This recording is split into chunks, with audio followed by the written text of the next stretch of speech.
There is a hill in central Turkey. It rises gently from the Anatolian plateau, surrounded by a landscape that is harsh and beautiful in equal measure. Brown and gold in summer, white and silent in winter.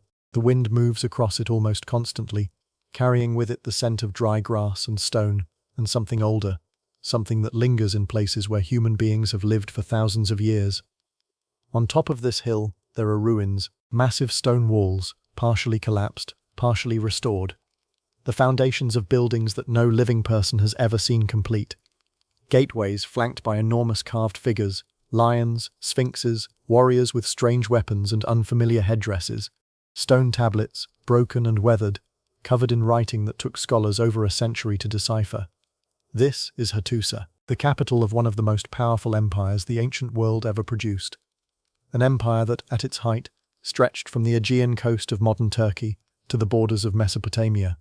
An empire that conquered Babylon, that fought the pharaohs of Egypt to a standstill, that signed the world's first surviving peace treaty. An empire that vanished so completely that for nearly 3,000 years, the world forgot it had ever existed. The Hittites. Most people, even those who consider themselves students of history, have never heard their name, or if they have, they remember it only as a faint echo from a single book, the Hebrew Bible, where the Hittites appear briefly, almost in passing, as one of the many peoples who lived in the lands surrounding ancient Israel. For centuries, that was all anyone knew about them. A name in a book, a people who had supposedly existed, but who had left, as far as anyone could tell, no trace of themselves in the world. And then, in the late 19th century, the discoveries began. A French explorer named Charles Texier, traveling through central Turkey in 1834, stumbled upon massive ruins at a place the local people called Bogazko.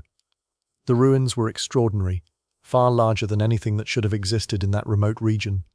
The walls, the gates, the carved figures. He had no idea what civilization had built them. Decades later, more discoveries came. Tablets inscribed with cuneiform script, the wedge-shaped writing of ancient Mesopotamia. But the language on the tablets was not any known Mesopotamian language. It was something else, something unknown. It took until the early 20th century, until a Czech scholar named Bedřich Hosny cracked the code in 1915, for the world to finally understand what had been found. The ruins at Bogazko were Hattusa. The unknown language was Hittite, an Indo-European language, distantly related to Latin, Greek, Sanskrit, English, spoken in central Anatolia 3,500 years ago by a people whose existence had been forgotten by everyone except a single line of Hebrew scripture.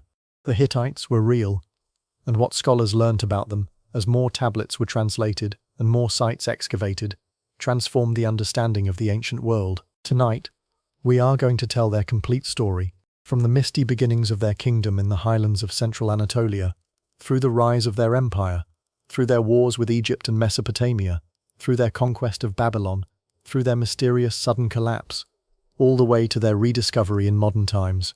It is a story of warriors and diplomats, of iron and chariots, of gods who lived in the storms and goddesses who lived in the rivers, of a queen who held an empire together when its king was dying, and it is a story that very few people know. Tonight you will, but before we begin, I'd like to know where you are tonight. What time is it where you are, and what city are you listening from? Leave a comment below. As we travel back through 3,000 years of forgotten history together, it's a beautiful thing knowing that people all over the world are sharing this journey. Now, let your breathing slow. Let the tension leave your body. Let the present moment fall away. We are going to ancient Anatolia, to the time before the Trojan War, to a kingdom in the highlands, to an empire the world forgot. To understand the Hittites, we have to understand the land they came from. Anatolia, the great peninsula that forms the bridge between Asia and Europe, bounded on the north by the Black Sea, on the south by the Mediterranean, on the west by the Aegean, and on the east by the mountains and plateaus that extend into modern Iran and the Caucasus. It is a land of extraordinary geographic variety. Along the coasts, the climate is mild and Mediterranean. Olive trees grow on terraced hillsides. The sea is rarely far away. Fishing villages cluster in protected coves. The air smells of salt and pine and wild herbs. But move inland, climb up from the coast into the interior, and the landscape transforms. The central Anatolian plateau is a different world. It is high, Most of it sits between 900 and 1200 meters above sea level. It is dry, it is cold in winter and hot in summer. The vegetation is sparse. Grasses, scrub, occasional stands of stunted trees. The rivers cut deep valleys through layered rock that records millions of years of geological history. It is not an easy place to farm. The soil is thin in many places. The rainfall is unreliable. The growing season is short, but it is rich in other things. The mountains of central Anatolia contain extensive deposits of copper, silver, lead, and, crucially for the story we are about to tell, iron. The forests provide timber. The grasslands support large herds of cattle, sheep, and horses, and the geography itself, while challenging, provides natural defenses. Mountain passes can be controlled. River valleys form natural corridors that an organized state can patrol and defend. For a people who knew how to use it, Anatolia was excellent ground for building a kingdom. The Hittites were not the first civilization to develop in Anatolia. They were, in fact, latecomers, arriving in a region that already had thousands of years of human history behind it. The earliest known farming communities in Anatolia date back to around 9000 BC. Çatalhöyük, a remarkable Neolithic site in central Turkey, was one of the largest and most sophisticated human settlements in the world, between approximately 7500 and 5700 BC. Its houses were built directly adjacent to each other, with no streets between them. The residents entered their homes through holes in the roof. The walls were decorated with paintings of animals, hunting scenes, and abstract designs. Çatalhöyük is one of the oldest known examples of urban living in human history. By the 3rd millennium BC, the cultures of Anatolia had developed into a patchwork of small kingdoms and city-states. Some of them produced extraordinary metalwork. The royal tombs at Alakahuduk, dating from approximately 2500 BC, contain gold, silver, and electrum objects of remarkable sophistication. The people who lived in central Anatolia during this period are known to historians, somewhat awkwardly, as the Hattians. They were not Hittites. They spoke a different language, Hattic, a language that survives only in a few hundred words preserved in later Hittite religious texts. Their religion, their customs, and their political organization were distinctive. The Hattians built a culture that lasted for centuries. And then, sometime around 2000 BC, new people began arriving in Anatolia. The origins of the Hittites are one of the most fascinating puzzles in ancient history. They were not native to Anatolia. They spoke an Indo-European language, part of the Great Language family that includes most of the languages spoken in modern Europe, in northern India, and in many places between. The Indo-European homeland is debated by scholars, but most experts now place it in the steppes north of the Black Sea, in what is now southern Russia and Ukraine, sometime in the 4th millennium BC.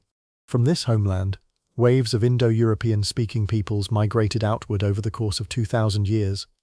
Some went west, becoming the ancestors of the Greeks, the Celts, the Germanic peoples. Some went east, becoming the ancestors of the Persians and the Indo-Aryans of northern India. And some went south, into Anatolia. The Hittite migration into Anatolia was not a single dramatic invasion. It was, as such migrations almost always are, gradual. Generation by generation, family by family, Indo-European speaking peoples filtered down into the highlands, settling among the existing Hattian population, intermarrying with them, gradually establishing themselves as a distinct presence. This is important to understand. The Hittites did not arrive as conquerors and impose themselves on a defeated population. They came as migrants. They blended. The Hittite civilization that eventually emerged was a hybrid, Indo-European in language and ruling class culture, but deeply Hattian in religion, in many of its customs, and in its connection to the land itself. The Hittites even kept the Hattian name for the place that became their capital, Hattusa, the city of the Hattians. Even in conquest, they acknowledged the people who had been there before them. Anatolia, in the 2nd millennium BC, was a land of contrasts and dangers. The climate was extreme. Summer brought drought and heat. Winter brought snow, ice, and bitter cold.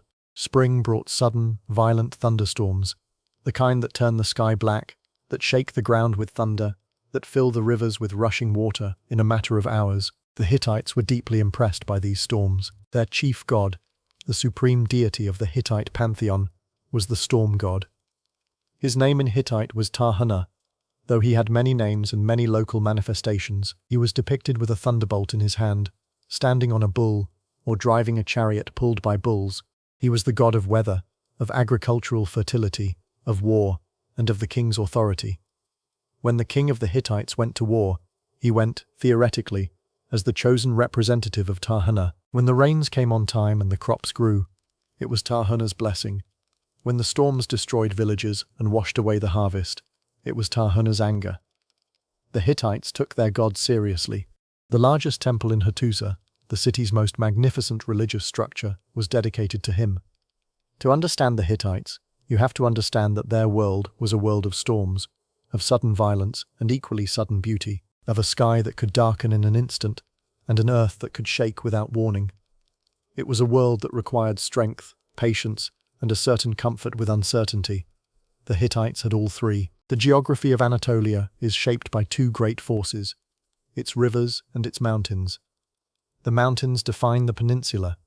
The Pontic Mountains run along the northern coast, parallel to the Black Sea, separating the coastal lowlands from the interior plateau. The Taurus Mountains form the southern barrier, dropping sharply toward the Mediterranean. In the east, the mountains rise higher and become wilder, leading up to the great peaks of eastern Anatolia and beyond into the Caucasus. These mountain ranges are not merely scenery, they are obstacles, channels, and natural fortifications. Armies that wished to invade Anatolia from the south or north had to find passes through the mountains, passes that could be defended by relatively small forces against much larger ones. The Hittite Empire, when it expanded, often did so along these natural corridors.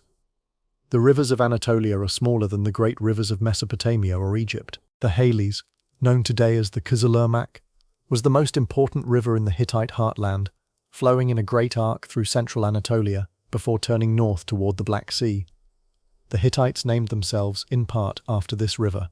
The land within the bend of the Halys was the core of their original territory. Other significant rivers, the Sakarya, the Marashantia, the Seyhan, provided water for agriculture, paths for trade, and natural boundaries between regions. But none of these rivers offered the kind of broad, fertile floodplains that supported the populations of Egypt or Mesopotamia. Anatolian agriculture was always more difficult, more marginal, more dependent on the reliability of rainfall rather than predictable annual floods. This made the Hittite achievement, in some ways, even more remarkable. They built a great empire in a region that did not naturally support one. They did so through skill, organization, and the careful exploitation of the resources that their land did provide. Anatolia's wealth lay not so much in agricultural surplus as in mineral resources and strategic position. The mountains contained extensive deposits of metals. Copper had been mined in central Anatolia since the Neolithic period. Silver, lead, gold, and tin were available in various locations, and iron, the metal that would eventually transform warfare and economic life across the entire ancient world, was perhaps more abundant in Anatolia than anywhere else in the eastern Mediterranean region. The Hittites were, by all evidence, among the earliest peoples to systematically smelt and work iron. They were not the inventors of ironworking. That distinction probably belongs to communities in the Caucasus or northern Anatolia, working with iron centuries before the Hittite Empire's rise. But the Hittites recognized iron's value early. They maintained, for centuries, what amounted to a controlled trade in worked iron objects. A famous letter survives from Hattusili III to an Assyrian king. The Assyrian had requested iron from the Hittites, quality iron, suitable for making weapons. Hattusili's reply is, in essence, an apology combined with a polite refusal. The good iron is not currently available. The harvest from the iron-producing region has been disappointing. A small quantity of iron is enclosed as a gift, but the larger request will have to wait. Whether the apology was sincere, or whether it represented a calculated effort to restrict the spread of a technology that gave the Hittites military advantage, is debated. Either way, the letter shows that iron was already a precious and politically significant resource in the late Bronze Age. The Hittites also controlled important trade routes. The roads connecting Mesopotamia to the Aegean and Mediterranean coasts passed through Anatolian territory. The Hittite Empire, by controlling these routes, could tax the trade that flowed across them and could disrupt commerce when it suited their interests. This was a different model of economic power than the agricultural empires of Egypt or Mesopotamia. The Hittites grew wealthy not primarily through farming, but through control of resources and movement. It was a model that would become increasingly common in later centuries. But in the Bronze Age, it was distinctive. The Hittite state did not appear fully formed. Like most ancient kingdoms, It grew gradually, from small, scattered settlements, to fortified towns, to a network of allied communities under the leadership of a single dominant king. The process took generations. The names of the earliest Hittite rulers are largely lost to us, surviving only in fragmentary references in later texts. But by approximately 1650 BC, the picture becomes clearer. A king named Hattusili I, the first ruler whose reign is reasonably well documented, established the city of Hattusa as the capital of a unified Hittite kingdom. He took his royal name, in fact, from the city itself. Hattusili means, roughly, the one of Hattusa. This was the beginning of what historians call the Hittite Old Kingdom. We know Hattusili I primarily from a remarkable document, his political testament, written near the end of his life and addressed to the assembly of nobles who would choose his successor. This testament survives, copied and recopied by Hittite scribes over the following centuries. It is one of the earliest surviving examples of a ruler's personal voice in ancient history, and what it reveals is fascinating. Hattusili was not a warm man. He was a soldier and a statesman, and his testament is full of complaints about the failures of his various potential heirs. He had originally favored a nephew named Labana, but Labana had proven to be ungrateful and untrustworthy. He had then considered his own son, but the son had been corrupted by his mother and was unsuitable. In the end, Hattusili settled on his grandson Mursili as his heir. The testament is full of moral instruction. Hattusili tells the assembly to support Mursili. He tells Mursili to listen to wise counsel and to honor the gods. He warns against the dangers of palace intrigue and family treachery. He also reflects on his own life, on the campaigns he fought, the territories he conquered, the losses he suffered. What emerges from the testament is a portrait of a man who built a kingdom through hard work and difficult decisions, who fought constantly to expand his territory, who experienced the disappointments of family life as deeply as he experienced the satisfactions of conquest. He was a king, but he was also, recognizably, a human being. Before Hattusili I established the Hittite Old Kingdom in its classic form, there was an earlier figure whose actions laid important groundwork for what followed. Anita, sometimes called the King of Kushara, was active in the early 17th century BC, several generations before Hattusili I. He is known to us primarily through a remarkable document called the Anita text, copied and preserved by later Hittite scribes who recognized its historical importance. The Anita text is one of the earliest pieces of historical writing in any Indo-European language. It records the campaigns and achievements of Anita, particularly his conquest of various Anatolian cities, including the city of Hattusa itself. Anita's relationship to Hattusa is fascinating and complicated. According to his own text, he destroyed Hattusa, killed its king, and pronounced a curse on anyone who would rebuild the city. On its site, I sowed weeds, the text reads, "May the storm god strike down anyone who becomes king after me and resettles Hattusa." This is a strong statement. Anita was clearly determined that Hattusa should never rise again as a political center, and yet, within a century or so, Hattusa was the capital of a kingdom whose ruling family seems to have descended, at least in part, from Anita's own line. What happened? We do not entirely know. The historical record is incomplete, but it appears that successive Anatolian rulers, after Anita, ignored his curse or interpreted it in ways that allowed them to occupy Hattusa anyway. By the time of Hattusili I, the curse had either been forgotten or was being deliberately disregarded. This pattern, of strong statements being overruled by political necessity, runs throughout ancient history. Curses, oaths, treaties, and proclamations can be powerful in the moment of their utterance, but they often prove fragile against the realities of subsequent generations. Anita also matters because he reveals an important feature of early Hittite political life. The kingdom was not centralized from the beginning. It emerged from a competition among multiple rival rulers, each based in different Anatolian cities, each claiming to be supreme. Anita was one such ruler. Hattusili I was another, generations later. The eventual triumph of Hattusili's line and his establishment of Hattusa as the unified capital was not inevitable. It was the result of specific political and military victories. The Hittite Old Kingdom produced a body of literary and administrative texts that, while smaller than what survives from the New Kingdom, reveals a sophisticated and developing culture. These texts include the political testament of Hattusili I, which we have already discussed. They include early law codes, the foundations of what would eventually become the comprehensive Hittite legal tradition. They include religious texts, hymns, prayers, ritual instructions that reveal a religious system already in development. They also include foundational historical narratives. The Hittites, like other ancient peoples, were interested in their own past. They wrote about it. They preserved memories of earlier kings, earlier wars, earlier crises. These narratives served multiple purposes: political legitimation, moral instruction, simple historical record-keeping. One particularly interesting text from the Old Kingdom is the so-called Telepinu Proclamation, attributed to a king named Telepinu, who ruled in the late 16th century BC. Telepinu came to power during a period of severe political instability, a time of repeated assassinations and civil wars that had threatened to destroy the kingdom. His proclamation attempted to establish rules for royal succession that would prevent future crises.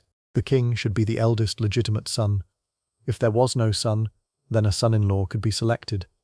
The royal family should not engage in murderous internal conflict. The assembly of nobles should have a role in confirming the succession. These rules were, in many ways, idealistic. They were not consistently followed by subsequent rulers. Hittite royal succession continued to be plagued by conflicts and irregular transitions for centuries, but the Telepinu Proclamation is significant as an early attempt to formalize the rules of political life, to recognize that stability requires predictable procedures, that even kings should operate within recognized constraints, that the alternative to law is chaos. It is a remarkably modern-sounding insight, expressed in cuneiform on clay tablets 3,500 years ago. Under Hattusili I and his successors, the Hittite kingdom expanded rapidly. The first major direction of expansion was southward, into northern Syria, where wealthy city-states controlled important trade routes connecting Mesopotamia, Egypt, and the Mediterranean. Hattusili I conducted multiple campaigns into this region, defeating local kingdoms and bringing back enormous wealth in plunder. The campaigns were not always successful. Hattusili's testament refers to setbacks, to battles lost, to allies who betrayed him, to cities that resisted his authority. The expansion of the Hittite kingdom was not a smooth, inevitable process. It was contested at every step. But the overall trajectory was clear. The Hittites were becoming a major regional power. The most dramatic moment of the Old Kingdom came under Hattusili's grandson and successor, Mur-Sili-Ahais, who ruled approximately 1620 to 1590 BC. Mur-Sili did something that no other Hittite king before or after ever attempted. He marched on Babylon. Babylon, in the early 16th century BC, was the greatest city in the world. It had been the seat of the Babylonian Empire under Hammurabi, the legendary king who had unified Mesopotamia and produced one of the most famous law codes in history. After Hammurabi's death, the Babylonian Empire had declined somewhat, but Babylon itself remained immensely wealthy, culturally prestigious, and politically significant. It was over 1,000 kilometers from Hattusa.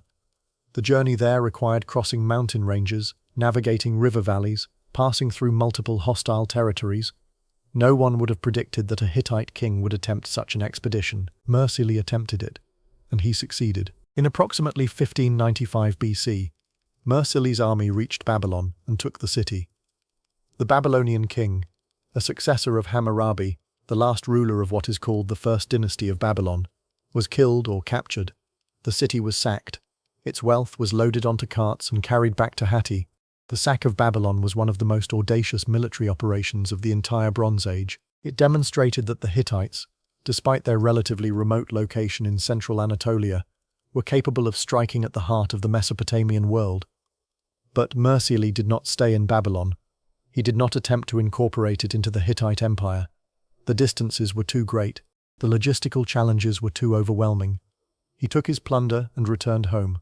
And then, almost immediately, he was murdered. Mur-Sili-I's assassination, orchestrated by his brother-in-law, a man named Hantali, plunged the Hittite kingdom into a prolonged crisis. The pattern that followed would become depressingly familiar in Hittite history. The death of a king, often by violence, a struggle among his relatives and supporters for the throne, years of instability while the new king consolidated his power. Sometimes, the new king himself fell victim to another conspiracy before he could establish his authority. The fact that the Hittite kingdom survived these periodic crises is in itself remarkable. Most kingdoms that experience repeated assassinations and civil wars eventually fall apart. The Hittites somehow held together. But the cost was significant. The territorial gains made under Hattusili Furs and Mursili Furs were lost. The Hittite borders contracted. Surrounding peoples, particularly a group called the Hurrians, whose kingdom of Mitanni would become one of the great powers of the next era, pushed against the weakened Hittite frontiers. The Old Kingdom ended, slowly and unhappily, in the late 16th and early 15th centuries BC. The Hittite state did not disappear, but it was diminished, reduced, a regional power rather than the expansive force it had been under Hattusili and Mursili. It would take another century and a new dynasty to restore Hittite greatness. By the early 15th century BC, the Hittite kingdom had reached its lowest point. Surrounding peoples pressed against its borders. Internal disputes had weakened the central authority. The territorial reach that had once stretched south into Syria and east toward Babylon had been reduced to the original heartland in central Anatolia. And then, slowly at first, the Hittites began to recover. The recovery was not the work of a single great king. It was the cumulative result of decades of patient rebuilding, strengthening the administrative system, reorganizing the military, restoring relationships with subject peoples, and gradually pushing back against the powers that had encroached on Hittite territory. By the mid-14th century BC, the Hittites were ready for something extraordinary. They were ready to become an empire. The first king of what historians call the Hittite New Kingdom was Tudhaliya I, who ruled approximately 1400 to 1380 BC.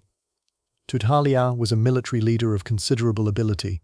He reorganized the Hittite army, introduced new tactical formations, and began the systematic expansion that would define the empire for the next 2 centuries. His campaigns took him in multiple directions. He fought against the kingdoms of western Anatolia, a complex patchwork of small states that the Hittites collectively called the lands of Arzawa. He defeated raiders from the north, the Kaska people, who lived in the forested mountains south of the Black Sea, and who would remain a persistent threat throughout Hittite history. He pushed eastward against the Hurrians. Most importantly, he re-established Hittite influence in northern Syria, the wealthy region that had been lost during the long crisis of the Old Kingdom. Tudhaliya was not himself a transformative figure, but he laid the foundations on which his successors would build. The man who transformed the Hittite kingdom into a true empire, one of the great powers of the Late Bronze Age, was Suppiluliuma I, who ruled approximately 1344 to 1322 BC. Suppiluliuma's name means, roughly, the man of the pure spring. He was, by every indication of the surviving sources, a ruler of extraordinary ability, a brilliant military commander, a subtle diplomat, a man who understood power and used it with deliberate, calculated effectiveness. He came to the throne through what was probably a coup against his older brother, who had ruled briefly and ineffectively. The exact circumstances are obscure, but Suppiluliuma, like several Hittite kings before him, emerged from a period of political turmoil with the crown firmly on his head. And then he began to remake the ancient Near East. The greatest geopolitical achievement of Suppiluliuma's reign was the destruction of the Mitanni Empire. Mitanni was, at the time Suppiluliuma came to power, one of the great powers of the ancient world. It controlled the wealthy lands of northern Syria and northern Mesopotamia. It maintained diplomatic relations as an equal with Egypt and Babylon. Its kings had married Egyptian princesses.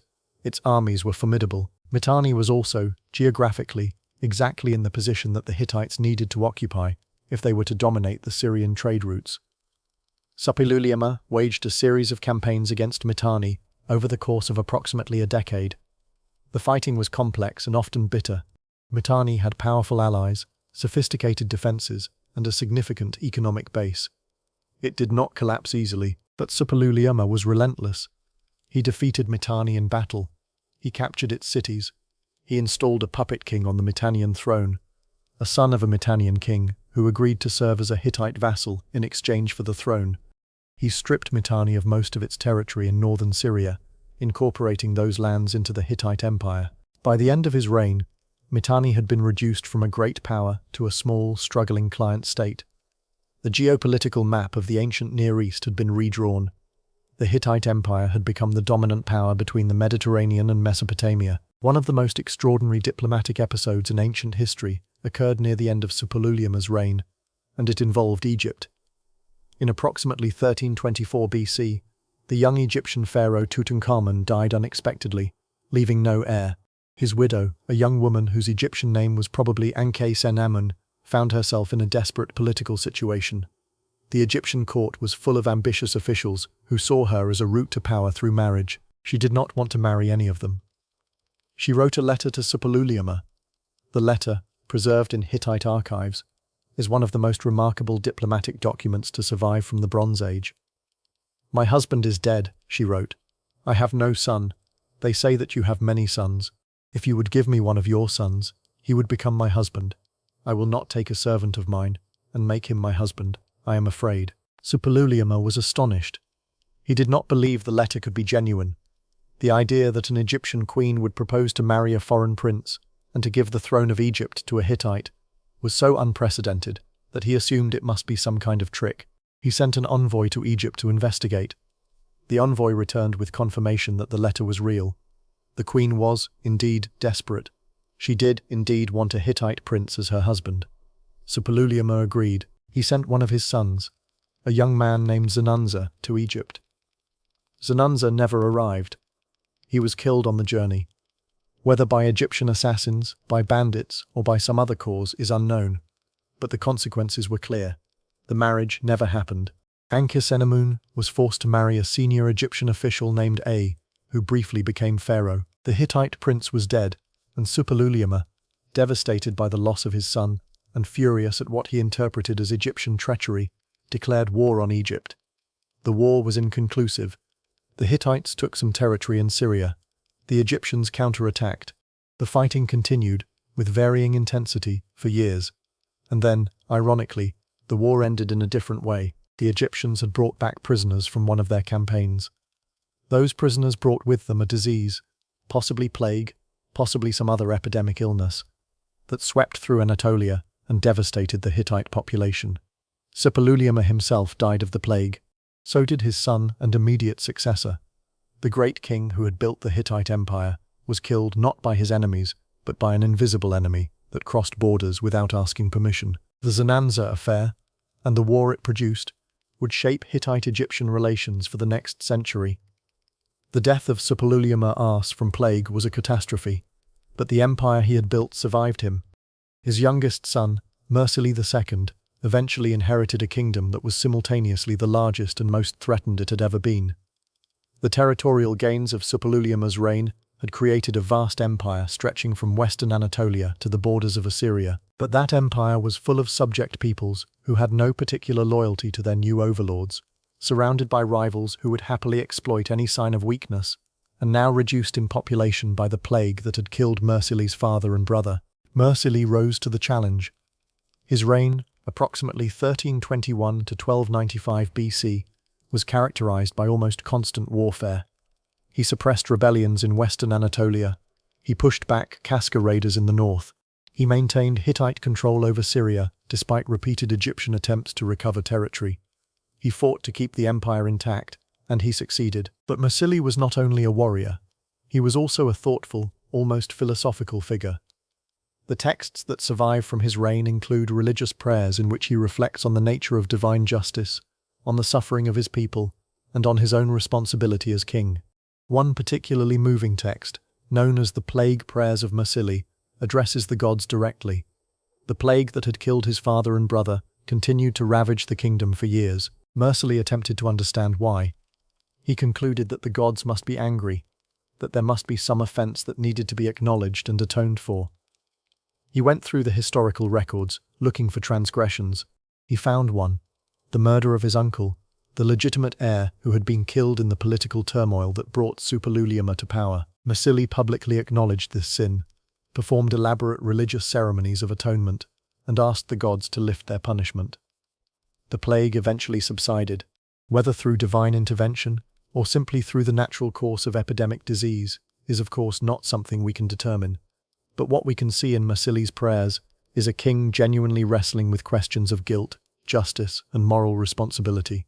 These were not the concerns of an ordinary warrior king. The Hittite Empire, under Mursili II and his successors, was governed from Hattusa, the capital city in central Anatolia that had grown, over the centuries, from a modest hilltop settlement into one of the great cities of the ancient world.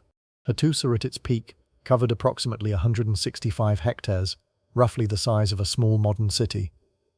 It was surrounded by massive defensive walls, in some places double or triple walls with towers and gates. The famous Lion Gate, flanked by two enormous carved lion figures, was one of the main entrances. The Sphinx Gate, with its mysterious composite creatures, was another. The city was divided into distinct quarters. The royal palace and administrative buildings occupied the highest ground. Below them were the great temples, including the massive Great Temple dedicated to the storm god and the sun goddess of Arina. Below the temples were the residential areas where the people of Hattusa lived: nobles, craftsmen, scribes, servants, and the many other categories of inhabitants that made up the population of an imperial capital. One of the most remarkable features of Hattusa was its scribal tradition. The city housed extensive archives, collections of clay tablets stored in special rooms, organized and catalogued by professional librarians. When German archaeologists began systematic excavations of Hattusa in the early 20th century, they discovered thousands of these tablets. The Hittite royal archives have provided modern scholars with an extraordinary window into the ancient world. Diplomatic correspondence, religious texts, historical chronicles, law codes, treaties, omens, medical texts, and much more. The Hittites were obsessive record keepers. Everything was written down. Every diplomatic exchange, every legal decision, every royal pronouncement, every religious ritual was preserved on clay and stored in the archives. We owe almost everything we know about the Hittites to this scribal culture. The civilization that the Hittites built was, in many ways, a civilization of writing. And when their empire eventually collapsed, the writing was what survived. By the late 14th century BC, the ancient Near East had developed a sophisticated international system. The major powers, Egypt, Babylon, Assyria, Mitanni, and the Hittite Empire, maintained regular diplomatic relations with each other. They exchanged ambassadors, they negotiated treaties, they sent gifts, they arranged dynastic marriages, they corresponded about trade, military cooperation, mutual concerns, and personal matters. The language of this diplomacy was Akkadian, the Semitic language of Mesopotamia, which served as the international lingua franca of the late Bronze Age, much as French served European diplomacy in the 18th century, or English serves global communication today. The Amarna letters, the diplomatic archive discovered at the site of Akhenaten's capital in Egypt, provide a remarkable picture of this international system in operation. They include letters from Hittite kings to Egyptian pharaohs, from Babylonian kings to Hittite kings, from minor Syrian princes desperately appealing for help against various threats. The letters are formal, but they are also recognizably human, full of complaints, flattery, requests, and the small frustrations of long-distance diplomacy. The Hittites participated fully in this international system. They were considered one of the great powers, the equals of Egypt and Babylon. Their kings exchanged the formal title of brother with the kings of the other great powers, a usage that indicated parity of status. Their princesses married foreign kings. Foreign princesses married into the Hittite royal family. This was not a primitive world. It was, in many ways, an interconnected world. A world where information, goods, and people moved across vast distances on a regular basis, where wars were sometimes fought and sometimes prevented through patient negotiation, where the leaders of the great kingdoms knew each other personally through their letters and their gifts. The system would not last, but while it lasted, the Hittites were one of its central pillars. The Hittite Empire was governed through a sophisticated provincial system that allowed central authority to extend across vast and culturally diverse territories. At the center stood the great king in Hattusa, supported by the royal family, the high officials of the court, the priesthood of the major temples, and the standing military forces that protected the capital and could be deployed across the empire when needed. Around the central core lay the directly administered provinces. These were governed by appointed officials, typically members of the royal family or trusted nobles, who reported to the king and who exercised authority on his behalf. The provincial governors had military forces, administrative staff, and the authority to make many decisions independently, but they operated under the constraints of royal orders and could be removed by the king at any time. Beyond the directly administered provinces lay the vassal kingdoms. These were polities that retained their own rulers and significant local autonomy, but that had accepted Hittite suzerainty through formal treaties. The terms of these vassal relationships varied considerably depending on the strategic importance of the territory, the previous history of relations, and the specific circumstances under which the vassal had submitted. A typical Hittite vassal treaty included provisions for several things: tribute payments, usually in specific quantities of metals, livestock, agricultural products, or skilled workers. Military service. The vassal king was required to provide troops when the Hittite king summoned them. Foreign policy alignment. The vassal could not make treaties with other powers without Hittite approval. Loyalty oaths. The vassal swore, often with elaborate ceremony invoking divine witnesses, to remain faithful to the Hittite king. In return, the Hittite king provided protection.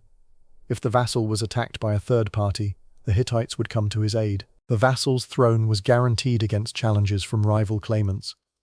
The vassal could appeal to the Hittite king as a higher authority to resolve disputes with neighboring rulers. This system worked well in good times. When Hittite military power was strong, vassals fulfilled their obligations because the costs of rebellion were too high. When the central state was distracted or weakened, vassals could become unreliable, beginning by failing to send full tribute, escalating to negotiating with rival powers, and sometimes culminating in open rebellion. Managing the vassal system was a constant challenge for Hittite kings. Royal correspondence is full of letters demanding overdue tribute, warning of consequences for disloyalty, attempting to mediate disputes between vassals, and dealing with the perpetual frictions that the system generated. But it worked. For centuries, the Hittite Empire held together through this combination of direct administration, vassal relationships, and the careful application of military force when persuasion failed. The Hittite military system was organized to support the empire's strategic position and to maximize the effectiveness of its distinctive military technology. The core of the army was the chariot corps, which we have already discussed in detail, but the chariot force was not the entire military. It was the elite arm, the decisive striking force, but it required infantry, support troops, and logistical organization to function effectively. Hittite infantry was organized into units of varying sizes, equipped with bronze weapons and trained in coordinated tactical formations. The infantry's primary role was to hold ground, occupy fortifications, conduct sieges, and provide support for the chariot force on the battlefield. Light troops, archers, slingers, and skirmishers provided harassment capabilities and scouted enemy positions before major engagements. These troops were often drawn from semi-mobile populations within the empire, including Kaska people from the northern frontier, who, despite being frequent enemies of the Hittites, also served as auxiliaries when their relationships with the central state were favorable. The logistical organization of the Hittite military was extensive. Major campaigns required the movement of large quantities of food, weapons, and equipment over considerable distances. The empire maintained supply depots along major military routes. It organized civilian populations to provide labor for military construction projects, fortifications, roads, bridges. It managed the supply of horses for the chariot corps, which required substantial pasturage and careful breeding. Hittite kings personally led their armies on most major campaigns. This was both a military necessity and a political requirement. The king's presence ensured unity of command, demonstrated royal commitment to the campaign, and reinforced the king's status as the supreme military commander of the empire. This personal leadership was not without risk. Hittite kings were sometimes wounded in battle. Several died from wounds received in combat, or from diseases contracted during military expeditions. The risks of warfare were real for the king, as well as for ordinary soldiers, but Hittite political culture demanded that kings lead from the front. A king who avoided personal participation in major campaigns lost authority and credibility. The expectation that the king would fight personally was deeply embedded in the political and religious foundations of Hittite kingship. Before we continue the story of the Hittite Empire, we need to spend some time understanding the technology that made it possible. The Hittites did not invent the chariot. The horse-drawn war chariot had emerged in Central Asia or the Near East around 2000 BC, and various peoples had been using chariots in warfare for centuries by the time the Hittites became a major power. But the Hittites perfected the chariot. They built better chariots than anyone else. They organized their chariot forces more effectively. They developed tactics that turned the chariot from a useful battlefield tool into a decisive weapon of conquest. For nearly 3 centuries, the Hittite chariot corps was the most feared mobile force in the ancient world. A Hittite war chariot was a marvel of late Bronze Age engineering. The basic design consisted of a small, lightweight wooden cab mounted on an axle between 2 wheels. The wheels were carefully crafted, typically with multiple spokes for strength and reduced weight, fitted with metal rims to protect against wear. The cab was open at the back, allowing crew members to enter and exit quickly. The chariot was pulled by two horses, harnessed side by side. Hittite horses were carefully bred for strength, speed, and endurance. The training of chariot horses was a specialized profession. Surviving Hittite texts include detailed instructions for the conditioning and feeding of horses, written by a master horse trainer named Kikuli, who was probably of Hurrian origin. The crew of a Hittite chariot consisted of 3 men. This was different from the chariots used by most other Bronze Age powers, which typically carried only 2, a driver and an archer or spearman. The Hittites added a 3rd crew member, a shield bearer whose primary job was to protect the other 2 with a large shield. This innovation transformed the chariot's tactical role. A standard 2-man chariot was essentially a mobile platform for an archer. The chariot would race past enemy formations, the archer would fire arrows, the chariot would wheel around for another pass. It was effective harassment, but it was not decisive. A 3-man Hittite chariot was different. The 3rd crew member's shield meant that the chariot could close with enemy infantry, without the crew being immediately killed by enemy archery. The crew could include a spearman, armed with a heavy thrusting spear. The chariot could be used not just for harassment, but for shock, for charging directly into enemy formations and breaking them through impact. This was a fundamentally different way of using the chariot, and it gave the Hittites a battlefield advantage that lasted for generations. The Hittite chariot corps was the elite arm of the Hittite military. Service in the chariot corps was a privilege restricted to a specific class of warriors, typically nobles or sons of nobles, who could afford the considerable expense of maintaining horses, chariots, and equipment, and who had received the specialized training necessary to function effectively as chariot crews. The size of the Hittite chariot force is difficult to estimate. Ancient sources are unreliable on numerical matters, but the Hittite Empire at its peak could field hundreds of chariots in a major engagement, possibly over 1,000 for the most significant battles. 1,000 chariots, deployed in coordinated mass against enemy infantry, was a fearsome force. The combination of speed, mobility, and shock effect could shatter formations that had stood against any other threat. The Hittites understood this. They built their entire military strategy around the chariot corps. Infantry, while important, was secondary. The chariots won battles, the infantry held the ground. This approach worked extraordinarily well, in the right conditions. Chariots needed flat, open terrain to operate effectively. In mountains, in forests, in marshlands, the chariot was at a serious disadvantage. The Hittites knew this and tried to fight on terrain that favored their strengths. Most of the great battles of Hittite military history were fought on open plains where the chariots could maneuver freely. The greatest of those battles, and one of the most famous engagements of the entire Bronze Age, would be fought near a city called Kadesh, on the Orontes River, in what is now Syria, in 1274 BC. It would pit the Hittites against the most powerful man in Egypt, Ramesses the Great. The king who would lead the Hittite Empire against Egypt was Mu'tali II, who ruled approximately 1290–95 to 1272 BC. Mu'tali was the son of Mursili II, the king who had restored Hittite power after the plague, and who had reflected so deeply on questions of divine justice. Mu'tali inherited a stable, prosperous empire. He also inherited a long-running conflict with Egypt that had never been definitively resolved. The issue was Syria. Northern Syria was the wealthiest, most strategically important region between the Mediterranean and Mesopotamia. It controlled major trade routes. It produced significant agricultural surpluses. It contained important cities, Aleppo, Carchemish, and others, that had been centers of civilization for thousands of years. Both the Hittite Empire and Egypt claimed northern Syria as part of their sphere of influence. Egyptian kings had been campaigning in Syria since the time of Thutmose III, 2 centuries earlier. Hittite kings, particularly Suppiluliuma-Thend, had brought most of the region under Hittite control. The question was not merely territorial. It was about strategic position. Whichever power controlled northern Syria had a buffer against the other. Whichever power lost northern Syria had its border exposed. This conflict had simmered for decades. Sometimes it erupted into open warfare. Sometimes it was managed through diplomacy and proxy struggles. But it never went away.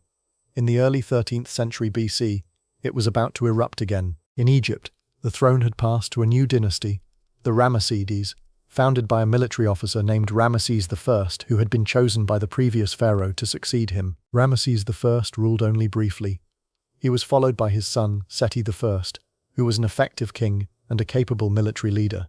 Seti reasserted Egyptian power in the Levant, recovered some territory in Syria that had been lost to the Hittites, and prepared the way for further conflict. But the truly decisive moment came when Seti's son, Ramesses II, came to the throne in approximately 1279 BC. Ramesses II, known to history as Ramesses the Great, was a young, ambitious, energetic pharaoh.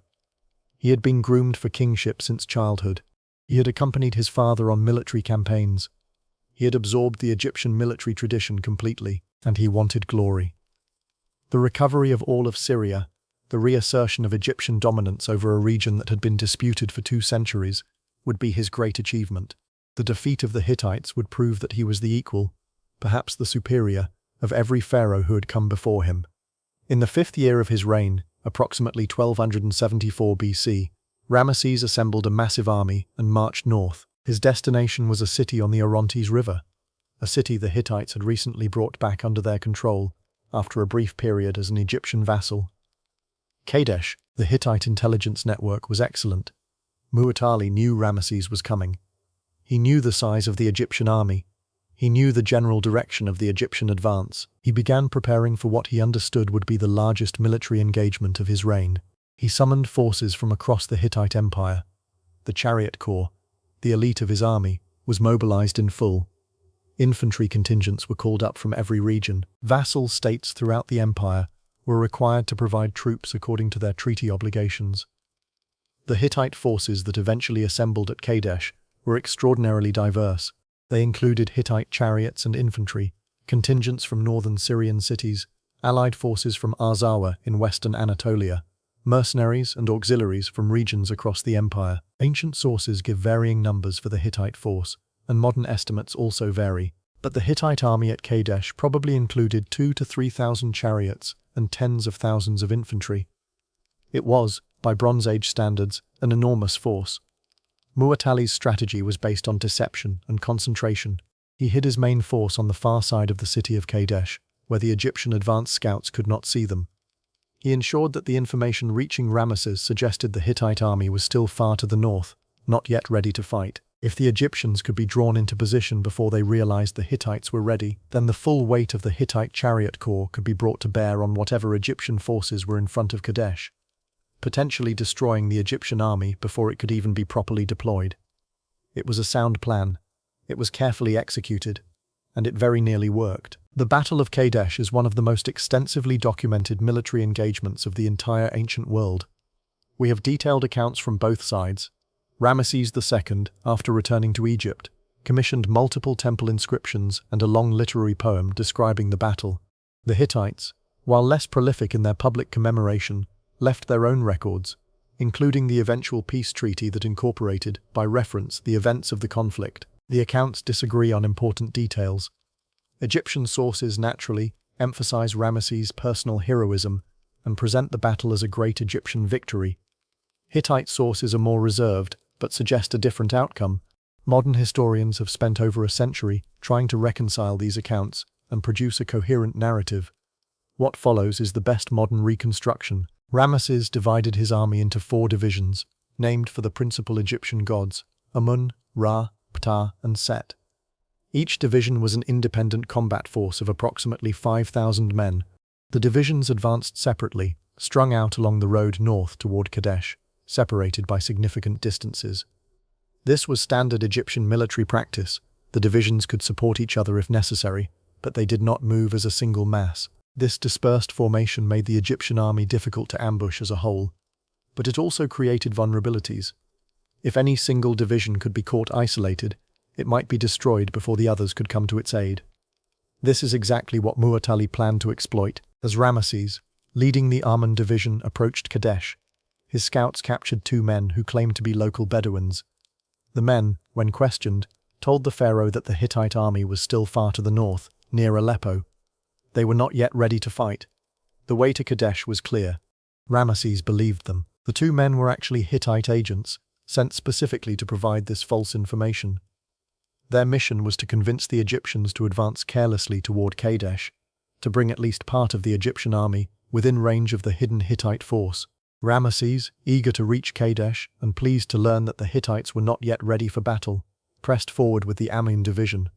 The other 3 divisions were strung out behind him, some still hours behind. When the Amun division reached the plain just north of Kadesh, Ramesses established his camp. He had no idea that the entire Hittite army, 2,000 to 3,000 chariots and tens of thousands of infantry, was hidden on the other side of the city, less than a few kilometers away, watching him. Just before the trap could be sprung, the Egyptians caught additional scouts, who, under interrogation, revealed the truth. The Hittites were not far to the north. They were right there, hidden, massed, waiting. Ramesses, suddenly aware of the danger, sent urgent messengers racing back to summon the other divisions. But it was too late. The Hittite chariot corps swept around the city of Kadesh in a great curving movement, crossed the Orontes River, and struck the Ra division, the 2nd Egyptian division, marching north to join Ramesses, in flank as it advanced unsuspecting along the road. The Ra division shattered. Egyptian soldiers fled in panic. Hittite chariots pursued them, cutting them down as they ran, scattering survivors across the countryside. Some of the panicked Egyptians ran straight into the Amun division's camp, bringing chaos and terror with them. The Hittite chariots followed. Within minutes, the Egyptian camp was overrun. Egyptian soldiers, many of them not yet armored, surprised in the midst of setting up tents and preparing meals, were killed or scattered. Some of the Hittite charioteers, finding themselves in possession of the enemy camp, began looting. This was a critical mistake. In the midst of this chaos, Ramesses himself remained in command of a small force of personal guards and a portion of the Ammon division that had managed to organize. The Egyptian accounts emphasize Ramesses's personal heroism at this moment. According to the inscriptions, he charged into the Hittite forces almost single-handedly, his royal bodyguards beside him, his charioteers driving directly into the enemy mass. "I was alone," the Egyptian inscriptions have Ramesses saying. "No officer was with me, no charioteer. My soldiers had abandoned me." This is propaganda, of course. Ramesses was not alone, but the personal courage that the accounts describe is probably real. Ramesses fought, he led from the front, he rallied the troops who had not yet fled, and critically, while he was fighting, 2 things happened. First, the Hittite chariots that had broken through the Egyptian camp became disorganized, some looting, others scattered in pursuit of fleeing Egyptians, others isolated from their main force. They were no longer a unified fighting force. Second, Egyptian reinforcements began arriving, a separate Egyptian force called the Nearin, possibly mercenary troops from the Levant, possibly part of the Ptah division, appeared from an unexpected direction and struck the disorganized Hittite chariots in flank.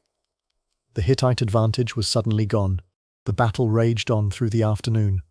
Both sides committed reserves. The Hittites threw in their second wave of chariots. The Egyptians brought up infantry from the Ptah division as it arrived. The fighting was savage and confused. By the end of the day, both armies had pulled back to regroup. Neither side had won a decisive victory.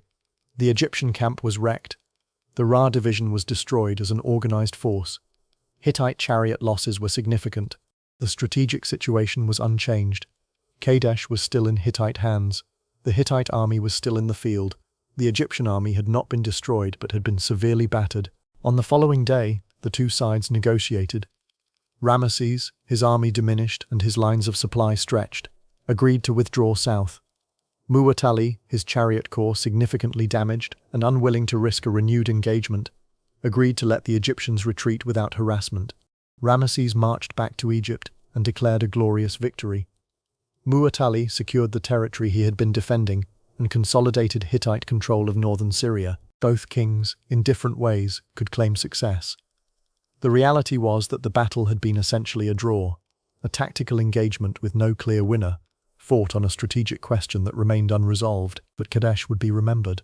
It would be remembered as one of the largest chariot battles in history, as a moment when 2 great empires had collided with everything they had and walked away exhausted but intact, as an event that demonstrated, with brutal clarity, that neither Egypt nor the Hittite Empire could decisively defeat the other. That recognition would, eventually, lead to something genuinely remarkable, a peace treaty. The first surviving peace treaty in human history. After Kadesh, both Egypt and the Hittite Empire continued to fight intermittently for over a decade. There were no more battles on the scale of Kadesh itself. The fighting was smaller. Skirmishes between border garrisons, raids on disputed territories, occasional larger engagements that did not change the strategic balance. Neither side could conquer the other. Neither side was willing to give up entirely on its territorial claims. The wars continued, and they were expensive. Both empires were spending vast resources on a conflict that neither could win. Both empires had other concerns, other threats, other priorities, that the perpetual war in Syria prevented them from addressing fully. By the early 1250s BC, both Ramesses II and the new Hittite king, Hattusili III, brother of the now-deceased Muwatalli II, were ready for a different approach. In approximately 1259 BC, after years of negotiation, the two empires signed a formal peace treaty. It is one of the most important documents in the history of international relations. Before we discuss the treaty itself, we should spend some time with the Hittite king who signed it. Hattusili III came to the throne under unusual circumstances. He was not Muwatalli's son. Muwatalli's son, a young man named Hittites, who took the throne name Mursili III, had succeeded his father after Muwatalli's death. But Hittites was not an effective king. The sources suggest he was suspicious of his powerful uncle Hattusili, who controlled large portions of the empire as a regional governor. The relationship between the young king and his older uncle deteriorated rapidly into open conflict. Hattusili eventually rebelled. He defeated Hittites. He seized the throne. This was, in essence, a usurpation. Hattusili was not the legitimate heir. He had taken the throne by force from his nephew. He spent much of his reign justifying this action. We have an extraordinary document called the Apology of Hattusili, a long autobiographical text in which the king explains, in great detail, why his seizure of power was justified. He emphasizes his loyal service to his brother Muwatalli. He details Hittites' offenses and incompetence. He stresses the divine favor that he claims supported his actions. The apology is not a defense in any modern legal sense, but it is a fascinating glimpse into a Bronze Age king's mind, a man working through, on parchment clay rather than parchment, the moral implications of his own actions. Hattusili needed the throne to be secure. He needed the surrounding powers to recognize his legitimacy. He needed, particularly, to end the long war with Egypt that consumed Hittite resources and that could be exploited by any rival who wanted to undermine his rule. The peace treaty with Ramesses II served all these needs. The peace treaty between Egypt and the Hittite Empire was negotiated by diplomats, refined over months of exchange, and ultimately signed and sealed by both rulers. 2 copies of the treaty survive, one in Egypt, inscribed on temple walls, and one in the Hittite archives, written on clay tablets in the diplomatic Akkadian language. The 2 versions agree in their essential terms, though they emphasize different points and incorporate slightly different language. This is normal for ancient treaties. Each side prepared its own copy in its own language, and the 2 copies were exchanged and ratified. The treaty established a comprehensive framework for peaceful coexistence. Its core provisions included a formal end to hostilities between the 2 empires. Neither side would attack the other or support attacks against the other. A mutual defense agreement. If either empire was attacked by a third party, the other would come to its aid. This was a remarkable provision. Egypt and the Hittite Empire, recently bitter enemies, were now pledging to defend each other. An agreement on the extradition of political refugees and fugitives. If a high-ranking official from one empire fled to the other, he would be returned. This provision was specifically aimed at preventing exiled political rivals from finding safe haven across the border. Recognition of the legitimate boundaries between the 2 empires. The disputed territory in Syria was essentially divided. The Hittites retained the northern portion. Egypt retained the southern portion. Both sides agreed not to violate the new boundary. A recognition of dynastic legitimacy. Each king recognized the other as a legitimate monarch. Each agreed to support the legitimate successor of the other in any future succession dispute. The treaty was sealed with appeals to the gods of both empires as witnesses and guarantors.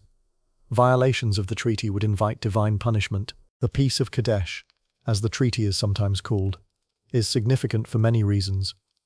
It is the oldest surviving peace treaty in human history. While there had certainly been treaties before, including some referenced in earlier texts that have not survived, the Egypt-Hittite Treaty is the earliest one for which we have substantially complete texts from both sides. It demonstrates that ancient kings, despite their wars and rivalries, were capable of genuine diplomatic sophistication. The treaty was not imposed by a victorious power on a defeated one. It was negotiated between approximate equals. Both sides made concessions. Both sides gained advantages. The text reveals careful thought about how to manage the relationship between two great powers over the long term. It established a precedent that would influence subsequent international relations. The format of the treaty: mutual defense, extradition, recognition of legitimate borders, divine guarantees, became the template for similar agreements throughout the ancient Near East, and it worked. The peace held. For the remaining years of both Hattusili III's and Ramesses II's reigns, and into the reigns of their successors, the two empires maintained the peaceful relationship established by the treaty. They exchanged ambassadors, diplomatic correspondence, gifts. They cooperated on shared concerns. They did not return to war. A bronze copy of the Hittite version of the treaty hangs today in the United Nations headquarters in New York, a tribute to the ancient diplomats who managed, 3,200 years ago, to do something that has often eluded their modern successors. They ended a war, and they did it through patient negotiation rather than through further violence. We have spent much of our story so far on kings and battles and treaties. Let us pause now and consider how ordinary people lived in the Hittite Empire. Because the empire was not, fundamentally, about its kings. It was about the millions of people whose daily labor sustained it, whose communities formed its substance, whose lives constituted its actual reality. The vast majority of Hittite subjects were farmers. They lived in small villages, scattered across the Anatolian highlands and the territories the empire controlled. Their villages were typically clusters of mud brick houses, sometimes built around a central open space, sometimes following the contours of the land in less regular patterns. The houses had flat roofs that served as additional living space in warm weather. They had storage rooms for grain, oil, and other supplies. They had small enclosed yards for keeping animals. Most of these villages grew the same basic crops: barley, wheat, lentils, chickpeas, grapes for wine, olives for oil. They kept sheep and goats, cattle, pigs, and chickens. They supplemented their diet with wild foods gathered in season: nuts, berries, mushrooms, herbs. The agricultural cycle dominated their lives: ploughing in autumn, sowing in autumn or early winter, depending on the crop, tending crops through the spring, harvesting in early summer, threshing and storing in midsummer, preparing for the next cycle in late summer. It was hard work. The Anatolian climate was unforgiving, too dry in many years, too wet in others, prone to sudden storms, hot in summer, bitterly cold in winter. The margin between sufficiency and hunger was narrow, but the villagers persisted. They had been farming this land for thousands of years before the Hittite Empire arose, and they would continue farming it for thousands of years after the empire fell. The Hittite Empire also had cities, though by the standards of Mesopotamia or Egypt, they were not particularly large. Hattusa was the greatest, but other significant cities existed across the empire. Some were administrative centers, provincial capitals where royal officials governed and collected taxes.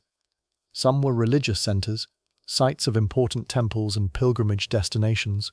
Some were trade centers, locations along major trade routes where merchants gathered to exchange goods. The urban population of the empire was a fraction of the agricultural population, but it was significant. Cities were home to skilled craftsmen, metalworkers, potters, weavers, leatherworkers, jewelers, builders. They were home to scribes and priests, to merchants and military officers, to royal officials and their households. City life had its own rhythms. The marketplace was the center of daily activity. The temples organized the major festivals that punctuated the religious calendar. The royal palace, when the king was in residence, drew nobles, ambassadors, and supplicants from across the empire and beyond.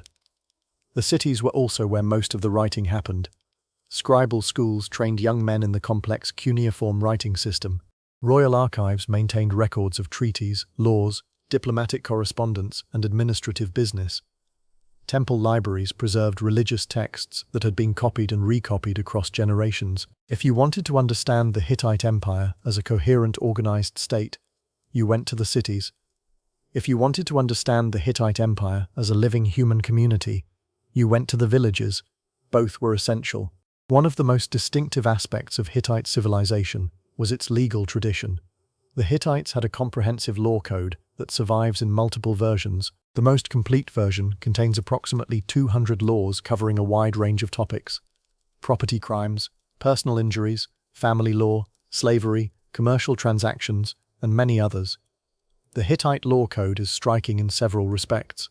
First, it is comparatively merciful by ancient standards, where the more famous Code of Hammurabi from Babylon prescribed execution and mutilation for many offences. The Hittite code typically prescribed compensation, payments of silver, livestock, or other goods to the injured party or his family. A Hittite who killed another person was not necessarily executed. He was required to compensate the victim's family, to provide them with what amounted to a wrongful death payment that allowed them to continue their lives despite the loss. The exact amount depended on the circumstances and the social status of the victim. This approach reflected a particular philosophy about justice. The purpose of the law was not primarily retribution.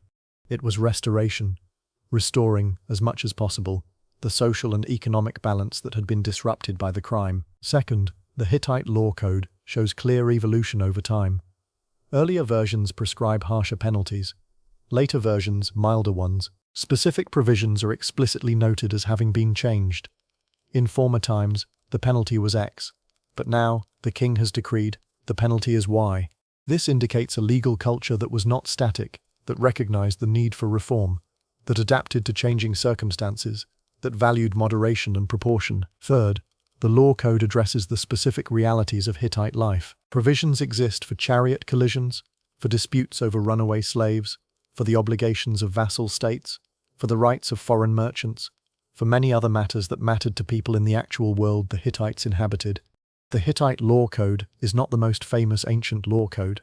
The Code of Hammurabi gets that distinction. But the Hittite code is, in many ways, more sophisticated, more humane, and more revealing of the society that produced it. The Hittite Empire did not exist in isolation.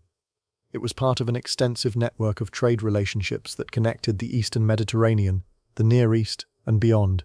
Understanding these networks is essential for understanding how the empire functioned, how it accumulated wealth, and how it eventually became vulnerable to disruption. The Late Bronze Age, roughly 1500 to 1200 BC, saw the development of one of the most sophisticated international trade systems in the ancient world. The fundamental enabling factor was bronze itself. Bronze is an alloy of copper and tin. It is significantly harder than pure copper. It can hold a sharper edge. It is more durable. For the technological capabilities of the Bronze Age, bronze was the premier metal, used for weapons, tools, decorative objects, and many other purposes. The problem was geographic.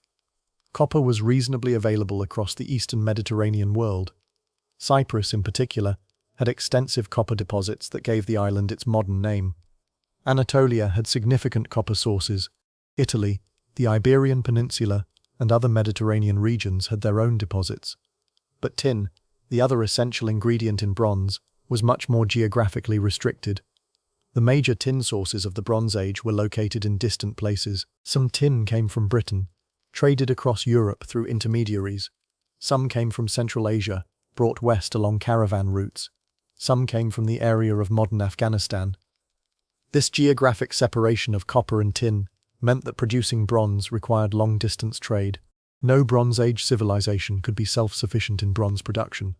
Everyone had to trade. The trade networks that developed to move tin, copper, and finished bronze across the ancient world were extraordinarily complex.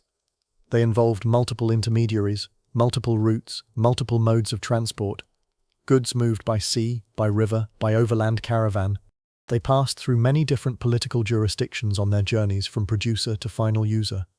The Hittites participated in this trade in several ways. They controlled important copper-producing regions in Anatolia. They sat astride the trade routes that connected Mesopotamia to the Mediterranean coast. They imported goods from across the network, finished metal objects, textiles, agricultural products, luxury items. The wealth of the Hittite Empire depended significantly on this participation. Tax revenues from controlling trade routes, tribute from vassal states that controlled productive areas, direct profits from royal trading expeditions. The international trade system was woven into the empire's economic foundations. One of the most extraordinary archaeological discoveries of the 20th century provides a vivid picture of late Bronze Age trade. In 1982, a sponge diver working off the southern coast of Turkey discovered the wreck of an ancient ship. The wreck, near a place called Uluburun, dated to the late 14th century BC, the period when the Hittite Empire was approaching its height under Suppiluliuma I. Excavation of the wreck took years. The cargo that was recovered was astonishing in both its quantity and its diversity. The ship had been carrying approximately 10 tons of copper ingots, plus about a ton of tin. This was the raw material for producing approximately 11 tons of bronze, an enormous quantity by Bronze Age standards. The ingots were of standardized shapes and sizes, suggesting they had been produced for international trade and were intended to move efficiently through the trade network. The ship also carried glass ingots, ivory, ebony logs from sub-Saharan Africa, ostrich eggshells, terebinth resin, finished bronze tools and weapons, jewelry made from various materials, and many other items. The crew's personal possessions, recovered from the wreck, indicated that the sailors came from multiple different cultures. There were items of Mycenaean Greek origin, items of Cypriot origin, items that appeared to be from the Levant or Egypt. The Uluburun ship was not, in itself, a Hittite vessel. Its exact origins and destinations are debated, but it was operating in waters that were part of the Hittite Empire's sphere of influence, and it was carrying goods that would have included Hittite production and that would have been destined, in some cases, for Hittite consumers. The ship's cargo and crew show us, in concrete form, what the late Bronze Age trade system actually meant. Materials from across 3 continents traveling together on a single vessel, sailors from multiple cultures cooperating in a long-distance commercial venture, goods of immense value moving along sea routes that connected the major powers of the ancient world. When the system worked, it produced extraordinary wealth and cultural exchange. When it failed, when shipwrecks happened, when raiders disrupted shipping lanes, when political conflicts cut off particular routes, the consequences rippled across the entire interconnected world. Long before the Hittite Empire reached its peak, the territory that would become Hatti had been integrated into trade networks centered on Mesopotamia. In the early 2nd millennium BC, particularly between approximately 2000 and 1750 BC, Assyrian merchants from the city of Ashur established trading colonies in central Anatolia. These colonies were called kerems, a word that meant something like port or trading station, even though the colonies were inland rather than on actual ports. The most important of these colonies was at Kadesh, modern Kultepe in central Turkey. Kadesh was a major Anatolian city, and the Assyrian trading colony there flourished for centuries. The Assyrians brought tin and finished textiles to Anatolia. They took back silver and gold. The trade was conducted by donkey caravan, long lines of pack animals carrying loads across the difficult terrain between Mesopotamia and Anatolia. The journey took weeks. The profits, when the merchandise reached its destination safely, were substantial. Excavations at Kadesh have recovered thousands of clay tablets, the business records of the Assyrian merchants. These tablets are written in Old Assyrian, a Semitic language closely related to the Akkadian that would later become the international diplomatic language. They record loans, contracts, business partnerships, family matters, complaints about delayed shipments, disputes over inheritance, and the many other matters that occupied the daily lives of these traders. The Karam trade ended, eventually, for reasons that are not entirely clear. Political changes in both Anatolia and Mesopotamia disrupted the long-established arrangements. The colonies declined and were eventually abandoned, but the trade had established patterns that would persist. The integration of Anatolia into wider Near Eastern commercial networks, the presence of foreign merchants in Anatolian cities, the familiarity of Anatolian elites with the languages and customs of their trading partners across vast distances. When the Hittite Empire eventually arose, it inherited and built upon these established trade traditions. The empire's commercial success was not an accident. It was the result of centuries of accumulated knowledge and infrastructure. The Hittites called their religious tradition the 1,000 Gods of Hatti. This was not poetic exaggeration. The Hittite pantheon was genuinely enormous, including not only the major deities worshipped at the royal court, but also the local gods of every region the empire incorporated, the personal gods of various ethnic groups within the empire, and the deities adopted through religious syncretism over centuries of cultural interaction. The Hittites did not believe that conquering a territory meant suppressing its religion. They believed, on the contrary, that conquering a territory meant taking responsibility for that territory's gods. New gods were added to the official pantheon. New temples were maintained. New festivals were observed. This religious inclusiveness, what historians sometimes call religious syncretism, was one of the most distinctive features of Hittite civilization. It also made the Hittite religious system extraordinarily complex. At the top of the official pantheon stood several major deities. The storm god, Tahuna, in his most common Hittite name, was the chief male deity. We have already mentioned him. He was the god of storms and weather, but he was also the divine king, the patron of the Hittite monarchy, the deity who legitimated royal authority and protected the empire. The storm god had many local manifestations: the storm god of Hatti, the storm god of Aleppo, the storm god of Nerik. Each had his own temple, his own festivals, his own particular character, but all were, in some sense, the same god, different aspects of a divine reality too vast for any single manifestation. The sun goddess of Arina, the chief female deity, was equally important. She was, despite the gender, a queen rather than a consort. She was associated with the sun, with justice, with sovereignty. Her temple at Arina, a city whose exact location is still debated, was one of the most important religious sites in the empire. The pairing of a male storm god and a female sun goddess as the two chief deities is one of the most distinctive features of Hittite religion. In most ancient Near Eastern religions, the sun was male. The Hittites, perhaps reflecting Hattian influence, made her female. Other major deities included Telepinu, a vegetation god whose myth of disappearance and return reflected the agricultural cycle; Ishtar, the goddess of love and war borrowed from Mesopotamian tradition; Kumarbi, an old god of grain and the underworld, and many others. Each deity had specific functions, specific festivals, specific rituals. The annual religious calendar was densely packed with ceremonies that the king himself was often required to perform. The Hittite religious year revolved around several great festivals. The most important was the Puruli festival, a spring festival celebrating the renewal of the agricultural year and the victory of the storm god over a chaos serpent named Iluyanka. The mythology of the festival is preserved in surviving texts. The storm god fights Iluyanka and loses. Then, with the help of a goddess and a human ally, he defeats the serpent and restores order. This myth, the divine combat between order and chaos, the temporary defeat and ultimate victory of the god of cosmic order, is a pattern found in many ancient Near Eastern religions. The Hittite version is one of the earliest documented examples. The Puruli festival lasted for several days and involved elaborate rituals, processions, sacrifices, and feasting. The king was required to participate personally. Royal travel could not be undertaken during the festival. Other state business was suspended. The autumn festival, sometimes called the Festival of Haste, celebrated the harvest and the king's renewal of his relationship with the gods. The winter solstice was marked by additional ceremonies. The new year had its own observances. The festival calendar was not optional. The king's participation was considered essential to the empire's well-being. If the king failed to perform the required festivals, the gods would be angry, crops would fail, enemies would prevail, plague would come. This was, of course, a powerful constraint on the king's freedom of action. He could not leave the capital indefinitely. He could not absent himself from ceremonies that required his presence. The religious calendar shaped Hittite politics as profoundly as any constitutional structure could have. The largest religious structures of the Hittite Empire were the great temples of Hattusa and other major cities.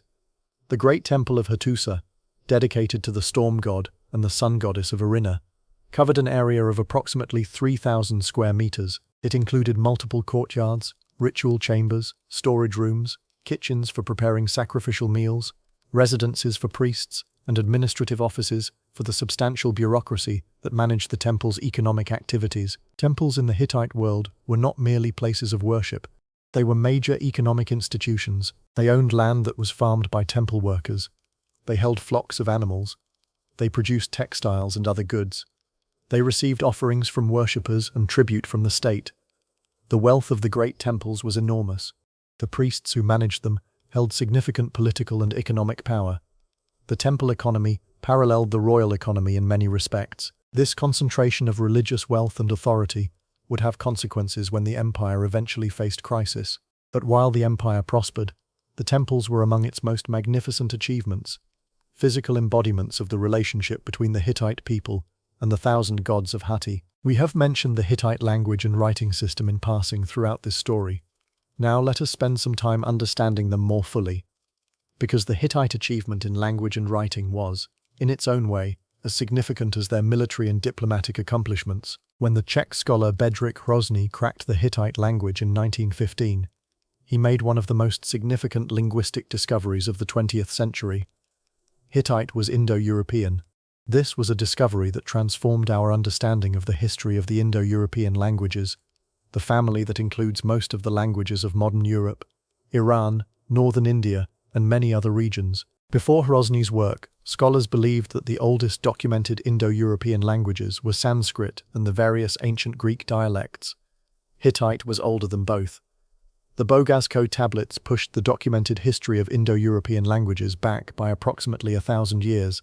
Moreover, Hittite had certain features that suggested it had separated from the main Indo-European stock very earlier perhaps than any other documented branch of the family. Some scholars have argued that the Anatolian languages, of which Hittite is the most important, may represent the oldest surviving branch of Indo-European, diverging from the other branches before features that are common to all the other languages had fully developed. This is technical linguistic terrain.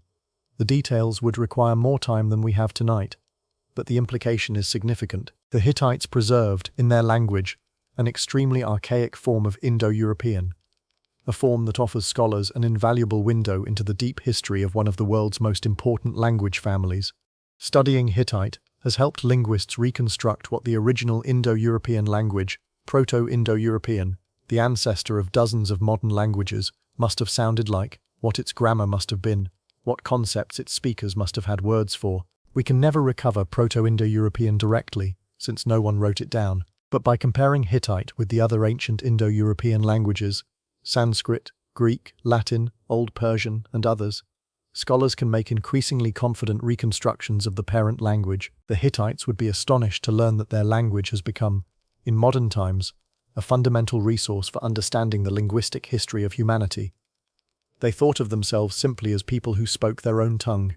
They did not know that their tongue was, in fact, a precious linguistic fossil, preserving features that had been lost in every other branch of the family. The Hittite Empire was multilingual. The official language of the royal court and the administrative system was Hittite, the Indo-European language we have been discussing. But many other languages were spoken within the empire and used in various official contexts. Hattic, the old non-Indo-European language of the Hattians, who had inhabited central Anatolia before the Hittite arrival, survived in religious contexts long after it had ceased to be a spoken language. Hittite priests recited Hattic prayers and performed Hattic rituals as part of the empire's religious practice, even when they themselves did not understand the words they were speaking.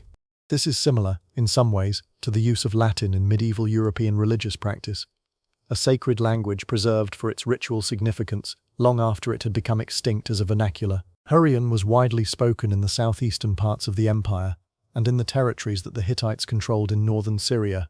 The Hurrians had been a major political and cultural force in the 2nd millennium BC, and their language and religious traditions had significant influence on Hittite practice, particularly during the New Kingdom, when Hurrian deities were prominent in the official religious system. Luwian, closely related to Hittite, sometimes considered another Anatolian Indo-European language, sometimes considered a dialect of essentially the same language, was widespread across western and southern Anatolia.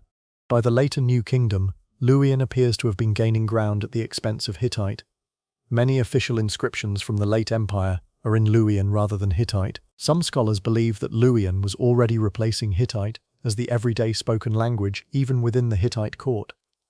Akkadian, the Semitic language of Mesopotamia, was the language of international diplomacy. Hittite scribes were trained to read and write Akkadian fluently. Diplomatic correspondence with Egypt, Babylon, Assyria, and other foreign powers was conducted in Akkadian. The international treaties, including the famous Peace of Kadesh, were drafted in Akkadian. This linguistic complexity reflects the cosmopolitan character of the Hittite Empire. The Hittites did not require their subjects to adopt the Hittite language. They worked with the languages that existed within their territories.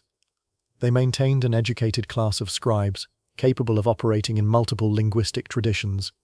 For a Bronze Age empire to manage this kind of multilingual administration successfully was a significant achievement. It required organized education, standardized scribal training, and substantial investments in textual culture. The scribes of Hattusa were a professional class, whose work made the Hittite Empire's administrative achievements possible. Becoming a scribe required years of training. Young men, and the evidence suggests that Hittite scribes were, with rare possible exceptions, male, entered scribal schools as boys, and spent years learning the cuneiform writing system, the various languages they would need to use, and the literary and administrative traditions they would be expected to maintain. The training was demanding. Cuneiform is not a simple writing system. It uses hundreds of distinct signs, many of which can have multiple readings depending on context. A skilled scribe needed to memorize an enormous repertoire of signs and to understand the conventions for using them in different languages: Hittite, Akkadian, Hurrian, and others. Beyond mere literacy, scribes were expected to know the formal conventions of different types of documents. A diplomatic letter to Egypt followed particular rules, particular forms of address, particular protocols for expressing courtesy, particular ways of conveying requests or complaints. A legal text was written differently. A religious text was written differently still. Scribes had to master all of these traditions. The scribal schools were typically attached to temples or to the royal palace. They had libraries, collections of reference works, copies of important historical documents, examples of various types of texts that students could study and emulate. The libraries themselves were a significant cultural achievement, preserving knowledge across generations. Successful scribes could rise to positions of considerable importance. The chief scribe of the king was a senior court official with substantial authority. Scribes who specialized in religious texts could become priests. Scribes who specialized in administration could become provincial governors or military officials. Most scribes, however, spent their careers in less elevated positions, drafting routine correspondence, maintaining administrative records, preparing copies of important documents. Their work was not glamorous, but it was essential. Without the scribes, the Hittite Empire could not have functioned. When archaeologists excavated Hattusa and recovered the tens of thousands of tablets that had been preserved in the city's archives, they were, in effect, recovering the cumulative output of generations of these professional writers. Every tablet represented hours of careful labor by a trained scribe, hours that had ended thousands of years ago, but whose products survived to be read again. The scribes themselves are anonymous to us, with rare exceptions. We know the names of some of the most important ones: chief scribes mentioned in royal documents, authors of particular literary or religious texts, but the vast majority of the men whose work fills the Bogarzko archives are unknown. They wrote anyway. They produced their tablets, organized them, stored them, and went home to their families at the end of their working days, with no expectation that their work would survive for 30 centuries and be read by people from a world they could not have imagined. But it has survived, and it is being read. That is, perhaps, the deepest tribute we can offer to the scribes of Hattusa. We are still reading what they wrote. One of the most remarkable figures of the Hittite Empire was not a king but a queen. Puduhepa, the wife of Hattusili III, played a role in the empire's affairs that went far beyond what was typical for royal consorts in the ancient world. She was an active diplomat, corresponding personally with Ramesses II and other foreign rulers, negotiating treaties, managing complex political relationships. She was a religious leader, overseeing major reforms of the Hittite religious system, sponsoring temples, performing rituals. She was a judicial authority, issuing legal decisions in her own name, supervising court proceedings, intervening in cases that came to her attention. She was, in many practical respects, a co-ruler with her husband. Puduhepa was not Hittite by birth. She was the daughter of a priest from Kizawatna, a region in southeastern Anatolia that had been a separate kingdom before being absorbed into the Hittite Empire. Kizawatna had a strong Hurrian cultural influence. The religious traditions of the region were distinct from those of the Hittite heartland. Hattusili met Puduhepa during a military campaign in the region. According to the surviving accounts, the marriage was prompted by a divine vision. Hattusili was directed by the goddess Ishtar to take Puduhepa as his wife. Whether the story is literally true or constitutes a later religious justification for a politically convenient marriage, the union proved extraordinary. Puduhepa came to the Hittite court with energy, intelligence, and a strong sense of her own importance. She was not content to be a passive ornament. She immediately began participating in the governance of the empire, and Hattusili, recognizing her abilities, encouraged this. One of Puduhepa's most significant projects was the reform and systematization of Hittite religion. The 1,000 gods of Hatti had accumulated over centuries through the process of religious syncretism. The pantheon was, by Puduhepa's time, somewhat chaotic.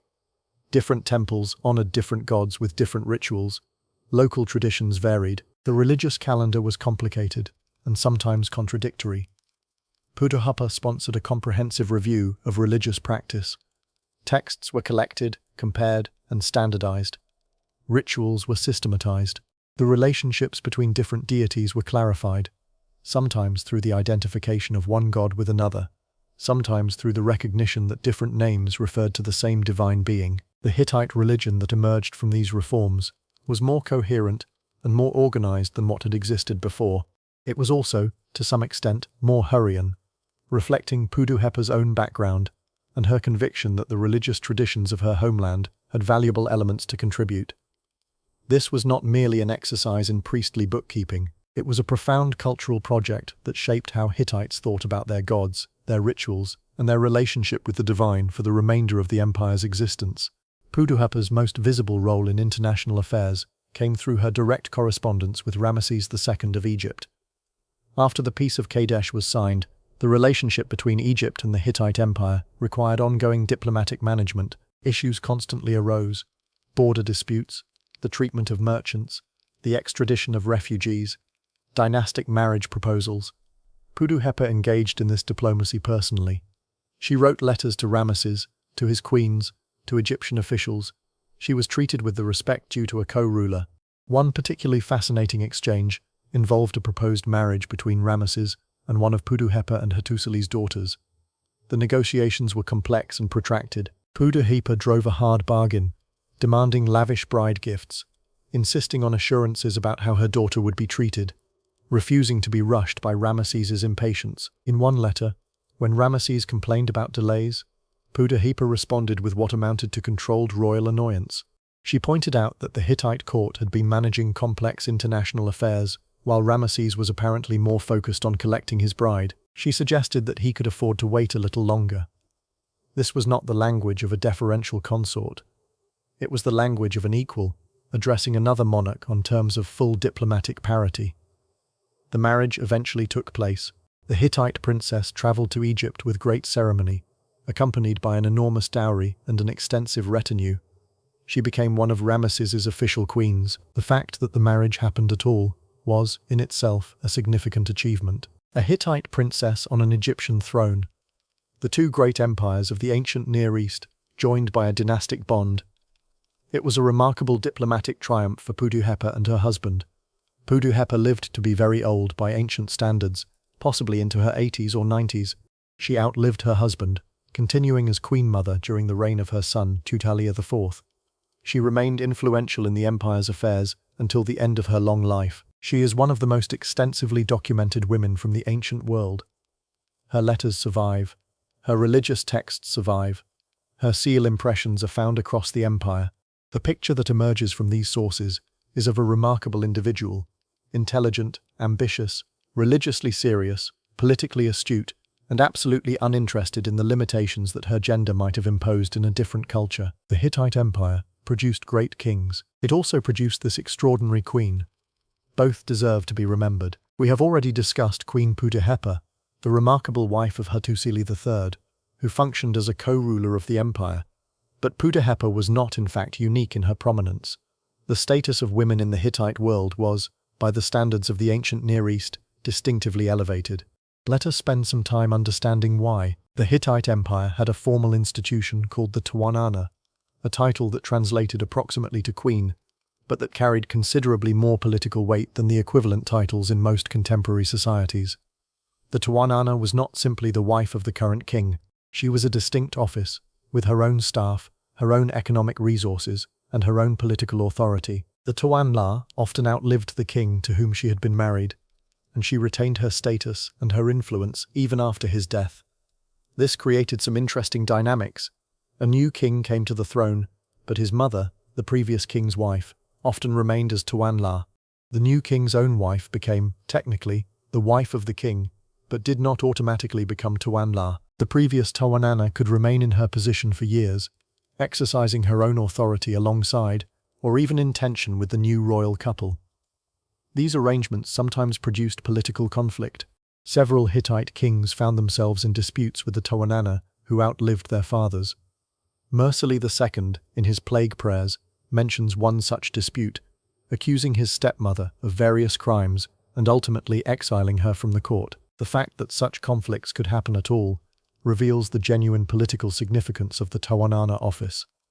This was not merely a ceremonial title. It was a position of real power, important enough to be worth contesting. Hittite law gave women significant property rights, more than in many other ancient societies. Women could own property in their own names. They could inherit from their parents. They could conduct business transactions, including buying and selling land. They could appear in court as legal parties in their own right. The Hittite law code includes specific provisions regulating various aspects of women's legal status.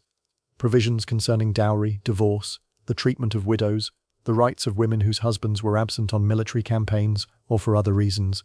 The general principle that emerges from these provisions is that women were recognized as legal persons with rights that the law would enforce. They were not legal minors permanently subject to male guardianship. They had spheres of independent action that the legal system acknowledged and protected. This is not to say that Hittite society was egalitarian by modern standards. It was not. The political offices, the military commands, the senior priestly positions, the major economic activities, most of these were dominated by men. Women operated within constraints that we would today consider unjust, but within those constraints they had genuine standing. They were not invisible. They were not voiceless. They were not legally inferior in the way that women in some other ancient societies were considered legally inferior. Hittite religion provided important roles for women. Priestesses served in major temples throughout the empire. Some priestess positions were extremely prestigious. The priestess of the sun goddess of Arina, for example, was one of the most senior religious officials in the entire empire, and often was, by tradition, a member of the royal family. Female religious specialists, sometimes translated as wise women, performed important ritual functions, particularly in healing, divination, and the resolution of various spiritual problems. These wise women were consulted by people from all social classes, including kings. Surviving texts include detailed records of consultations between Hittite royalty and wise women regarding everything from interpreting dreams to determining the causes of illness. The Hittite pantheon itself included major female deities. The sun goddess of Arina, as we have discussed, was one of the chief deities of the official religion. Other significant female deities included Ishtar, Hanahana, Hebet, and many others. This religious prominence of female figures reflected and reinforced the elevated status that women had in Hittite society. A culture that worshipped powerful goddesses was, almost necessarily, a culture that took female authority seriously in other contexts as well. Hittite royal daughters were important political assets. They were typically married either to senior Hittite nobles or to foreign rulers. The marriages of Hittite princesses to foreign kings were major diplomatic events. The journey of a princess to her new home, accompanied by an extensive dowry, an honor guard, and a retinue of officials, was a sustained display of the Hittite Empire's wealth and importance. We have already discussed the marriage of Hattusili III and Puduhepa's daughter to Ramesses II of Egypt. This was perhaps the most famous Hittite dynastic marriage, but it was not the only one. Hittite princesses married into the royal families of Babylon, Mitanni, the various smaller kingdoms of the Levant, and other powers. These marriages were not merely personal arrangements, they were instruments of foreign policy. A princess in a foreign court could be a source of information about that court's affairs. She could exercise influence on her husband's policies, particularly when those policies affected her natal family. She could, in some circumstances, serve as a regent if her husband died and her son was too young to rule independently. The princesses themselves were not, in general, consulted about their marriages. The political utility of the match was determined by their fathers and other male relatives, but once married, the princesses often demonstrated considerable personal ability, managing complex political situations in foreign courts, raising their children to maintain connections with their Hittite heritage, sometimes returning to Atusa as widows to exercise influence in the affairs of the empire. The status of royal women in the Hittite world thus extended beyond the immediate court. It reached across borders, into other royal families, where Hittite-born princesses became, in their adopted homes, sources of Hittite influence and Hittite memory. Several pieces of writing have survived from the Hittite world that can confidently be attributed to women authors.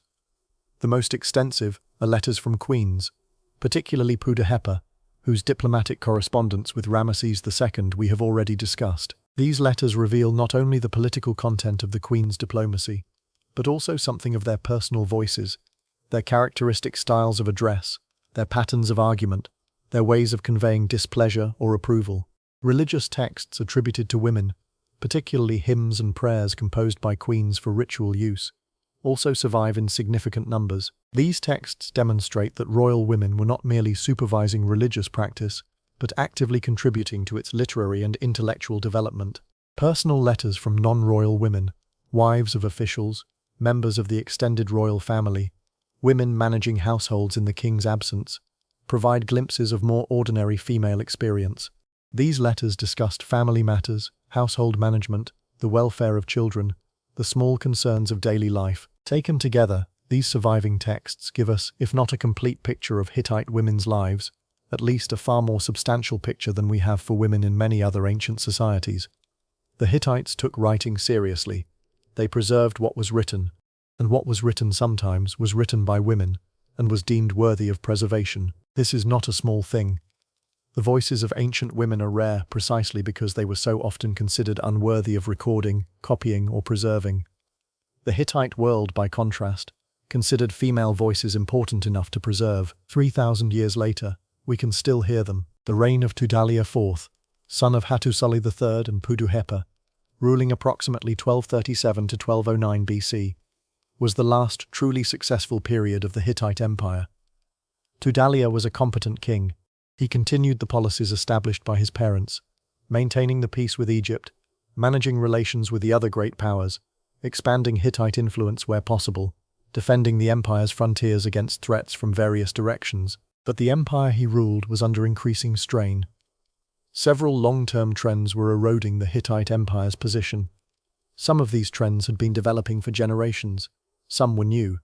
Together, they would, within decades, bring the entire structure crashing down. One of the most important factors in the decline of the late Bronze Age civilizations was, almost certainly, climate change. Modern scientific research, based on ice cores, tree rings, ancient lake sediments, and other proxy data, has demonstrated that the eastern Mediterranean experienced a period of significant climate disruption beginning around 1250 BC and intensifying over the following century. The specific patterns varied by region. Some areas experienced prolonged drought, some experienced cooler temperatures, some experienced more variable weather, with extremes of both drought and flooding. For agricultural civilizations dependent on reliable rainfall, these changes were potentially catastrophic.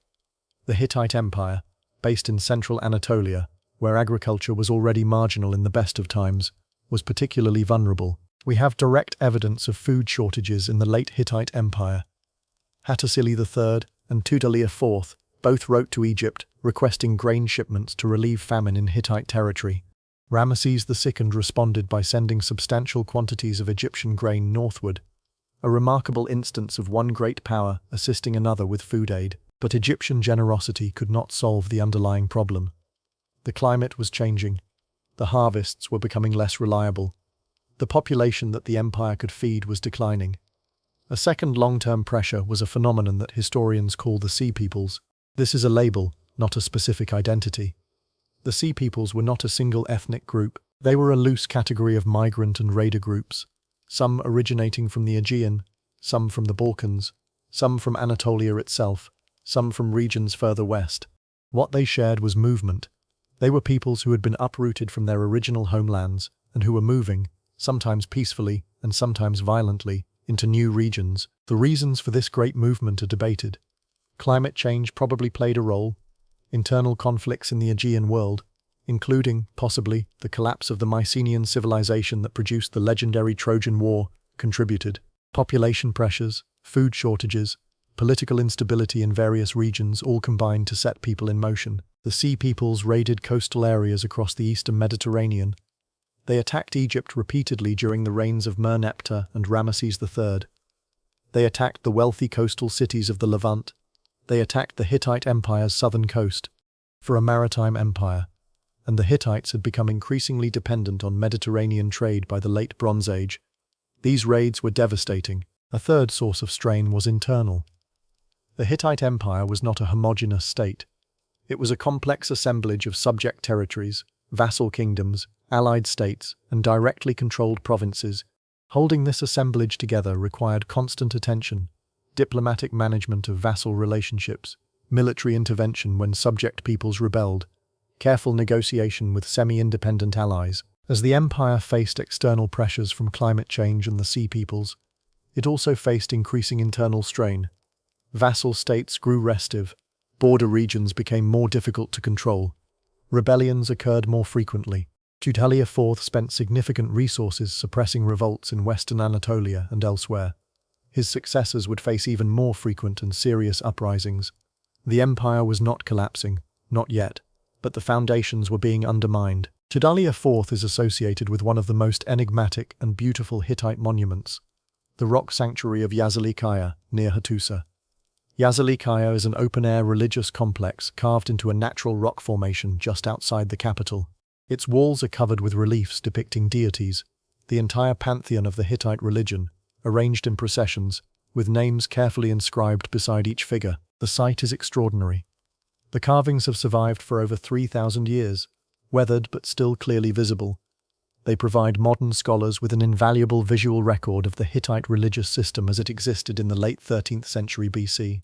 Tudhaliya IV is depicted at Yazili Kaya, embraced by his patron god, the deified mountain Sharuma. The image suggests a king deeply concerned with his relationship to the divine, with the religious foundations of his rule, with the legitimacy that the gods could provide. It also suggests a king aware that the world around him was changing in ways that might require divine intervention to address. The gods, in the end, would not save the Hittite Empire, but Tudhaliya IV at least seems to have tried to maintain that relationship. After his death, the empire passed to his son, Suppiluliuma II, who would be the last great king of the Hittite Empire. What happened to the Hittite Empire was part of something much larger. The Late Bronze Age, the period of approximately 1600 to 1200 BC, had been an era of remarkable interconnection. The great empires of the Eastern Mediterranean and the Near East, Egypt, the Hittite Empire, Assyria, Babylon, the Mycenaean kingdoms of Greece, Mitanni and others, had developed a sophisticated international system that allowed for extensive trade, diplomatic communication, and cultural exchange across vast distances. By 1150 BC, almost all of this was gone. The Hittite Empire collapsed.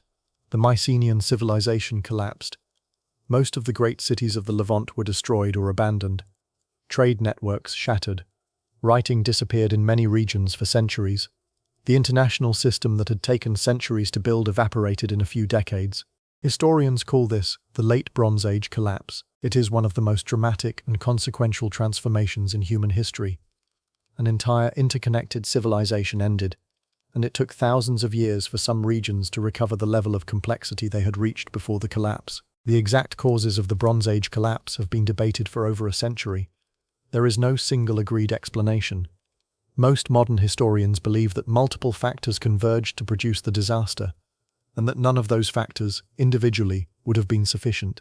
The factors most commonly cited include climate change. The drought and instability we have already discussed affected all the major civilizations of the Eastern Mediterranean, weakening their agricultural base and stressing their political systems. The sea peoples, the migratory raiders who attacked coastal cities, disrupted trade networks, destroyed urban centers, and shifted populations in ways that destabilized existing political structures. Internal political fragility. The Great Bronze Age empires were complex organizations that required constant management. When stressed by external pressures, they often fractured along internal fault lines. Economic disruption. The sophisticated international trade networks of the Late Bronze Age were vulnerable to disruption. When trade routes were cut and key resources became unavailable, the urban civilizations that depended on those resources could not sustain themselves. Technological change. The Late Bronze Age was also the period when ironworking began to spread. Iron is more difficult to work than bronze, but iron ore is far more widely available. The gradual transition from bronze to iron undermined the elite military forces that had dominated the Bronze Age and made warfare more accessible to populations that had previously been excluded from organized violence. All of these factors, working together over decades, produced the collapse. The specific end of the Hittite Empire is, in many respects, still mysterious. We know that Hattusa was destroyed by fire, sometime around 1200 to 1180 BC. The archaeological evidence is unmistakable. The city's palaces, temples, and major buildings show signs of deliberate destruction by intense heat. Who destroyed them is less clear, The destroyers may have been raiders, sea peoples possibly, or hostile neighbors who took advantage of the empire's weakness. The destroyers may have been internal rebels. The destruction may have followed the city's abandonment by its inhabitants, rather than the inhabitants being killed in place. We do not know precisely what happened in the final years of the empire. The textual record from Hattusa stops shortly before the destruction. The archives that had documented every diplomatic exchange and royal decision for centuries simply end. After that, silence. The last known Hittite king, Suppiluliuma-Tut, disappears from the historical record. No subsequent ruler claims his throne. The political structure that had governed central Anatolia for over 4 centuries simply ceases to exist. The population, of course, did not vanish. The people who had been Hittite subjects continued to live in central Anatolia. Their descendants continued speaking Anatolian languages, some related to Hittite, others not, for centuries afterward. Some of the smaller Hittite-influenced states in southeastern Anatolia and northern Syria survived for several more centuries, gradually transforming into what historians call the Neo-Hittite kingdoms. But the great empire, the unified state that had stretched from the Aegean to the Euphrates, that had fought Egypt at Kadesh, that had signed treaties with the great powers of its age, was gone, and it was forgotten. For nearly 3,000 years, the Hittites disappeared from human memory almost completely. Their language was forgotten, their writing became unreadable, their cities were buried under earth and grass, their kings became, at best, vague names in foreign records, the greatest forgetting in ancient history. The Bronze Age collapse was not merely a political transition. It was the end of an entire way of organizing complex human society. The interconnected international system that had characterized the late Bronze Age, with its long-distance trade networks, its diplomatic exchanges between great powers, its sophisticated urban civilizations, gave way to something simpler and more fragmented. In many of the regions affected by the collapse, urban populations declined dramatically. People returned to villages, trade contracted to local and regional levels, writing disappeared in many areas for centuries. Knowledge that had been accumulated over generations was lost when the institutions that had preserved it failed. In some regions, the collapse was followed by what historians call a dark age, a period of several centuries during which complexity was reduced, populations were smaller, and the political and cultural achievements of the previous era were largely forgotten. Greece experienced a particularly profound dark age. The Mycenaean civilization, with its palaces, its writing system, its art, its extensive trade networks, was succeeded by a period of approximately 4 centuries, during which writing disappeared entirely from the Greek world. When literacy returned to Greece in the 8th century BC, it returned in a completely different form, and the memory of the earlier civilization had largely been lost, preserved only in oral traditions that would eventually become the Homeric epics. The Greeks of the classical age knew that there had been a great civilization before them, the world of the Trojan War, the heroes of Achilles and Odysseus, but they did not know the details. They did not know that this earlier world had used a writing system. They did not know that it had been part of a vast international system that had included Egypt, the Hittites, Babylon, and many other powers. The collapse had wiped out not just the institutions, but, to a significant extent, the memory. The same pattern occurred in many other affected regions. The Hittites were forgotten almost entirely. The Mitanni Empire was forgotten. The complex international system of the late Bronze Age faded from human knowledge until modern archaeology began the slow work of rediscovery. This is the deepest lesson of the Bronze Age collapse. Civilizations are mortal. The achievements they produce are mortal. Even the memory of what they accomplished can be lost.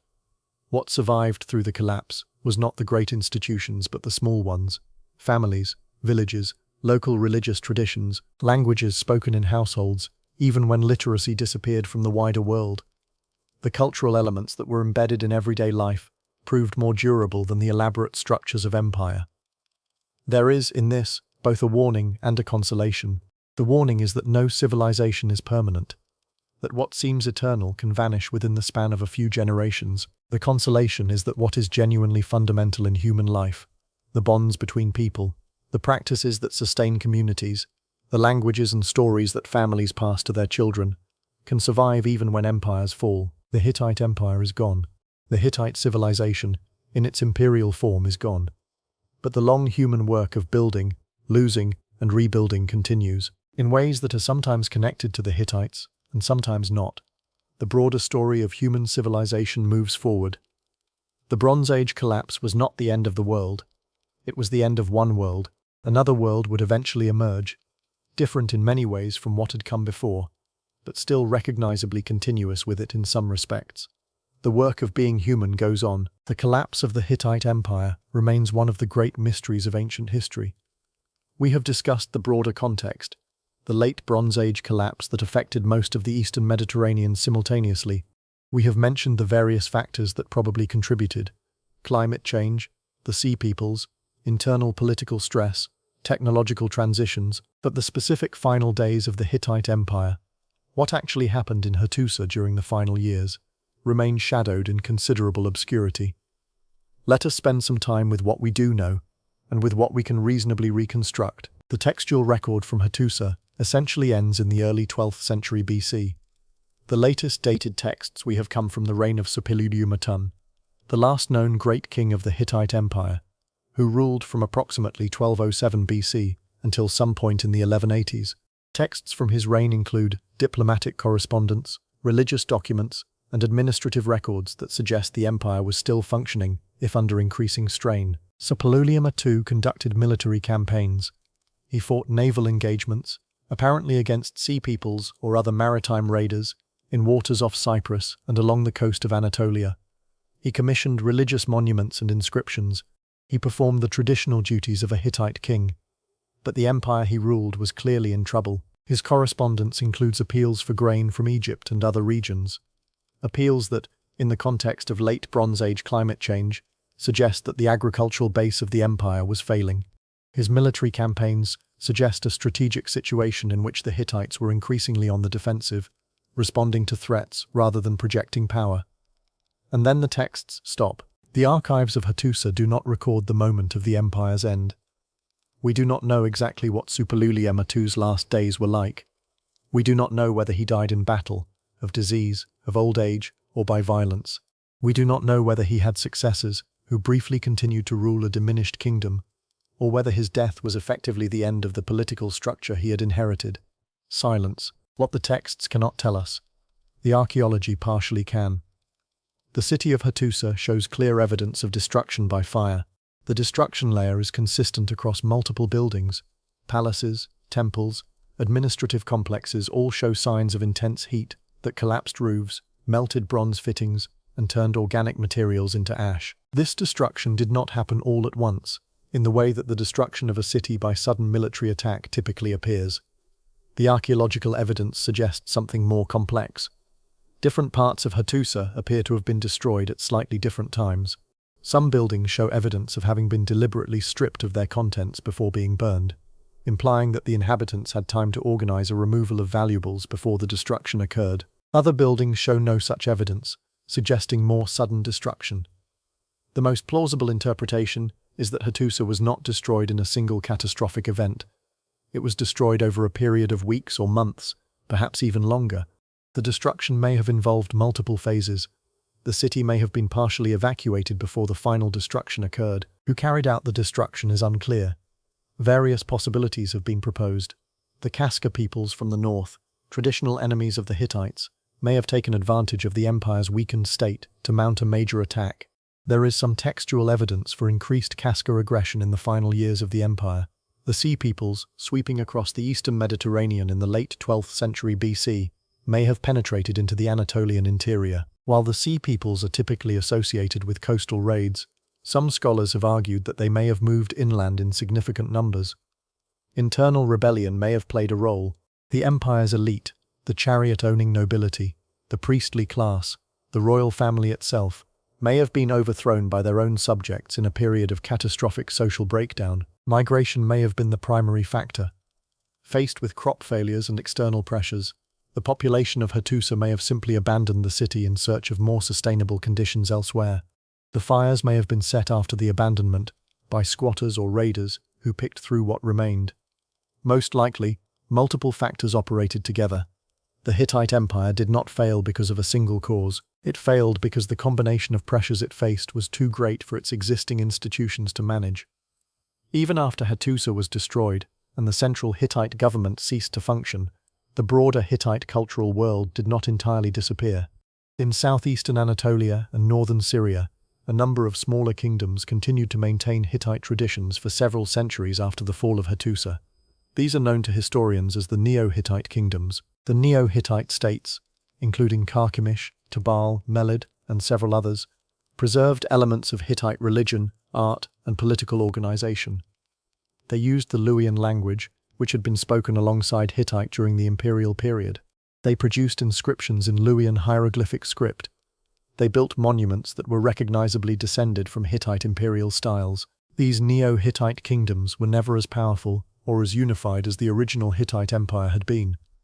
They were smaller, more isolated, generally subject to pressure from larger powers, particularly in later centuries from the rising Neo-Assyrian Empire to their east, but they survived. For approximately 500 years after the destruction of Hattusa, Hittite cultural traditions continued to be maintained in pockets across the territory that the empire had once ruled. The last of the Neo-Hittite kingdoms were finally absorbed by the Assyrians in the late 8th century BC. With their fall, the Hittite cultural tradition, already much transformed, finally ended in any continuous form.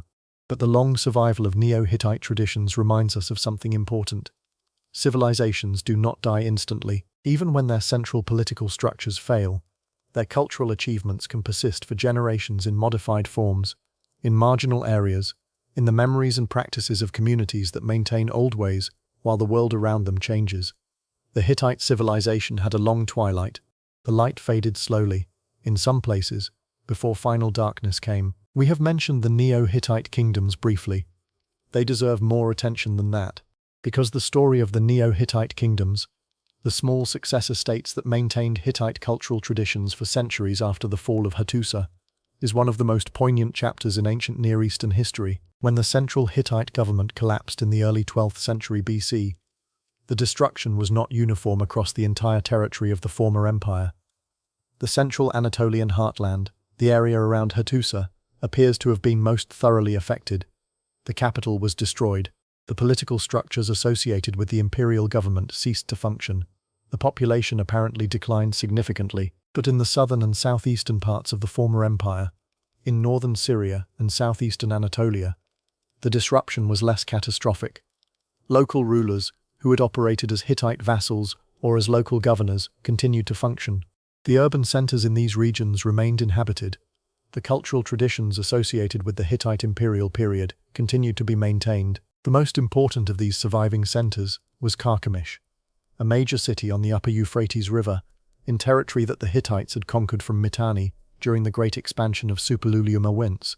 Carchemish had been an important administrative center during the imperial period, ruled by a viceroy who was typically a member of the Hittite royal family. When the central empire fell, the viceroy of Carchemish appears to have continued to function, now as the ruler of an independent kingdom, rather than as a representative of a distant emperor. The royal family of Carchemish in the centuries after the imperial collapse claimed descent from the old Hittite royal house. They preserved many of the cultural traditions of the empire. They used the Luwian language and the Luwian hieroglyphic script. They worshipped the traditional Hittite gods. For approximately 500 years, Carchemish and other Neo-Hittite states maintained these traditions while the world around them changed. The Neo-Hittite kingdoms were small. They controlled territories that were measured in tens of kilometers rather than hundreds. They had populations counted in tens of thousands rather than millions. But they were not impoverished or primitive. They built monuments. They maintained scribal traditions. They engaged in trade with their neighbors. They had sophisticated political institutions that, while smaller in scale than the original Hittite Empire, preserved many of the imperial period's administrative practices. Neo-Hittite art is particularly interesting. Sculptural reliefs from sites like Carchemish and Karatapi show clear continuity with the artistic traditions of the imperial Hittite period.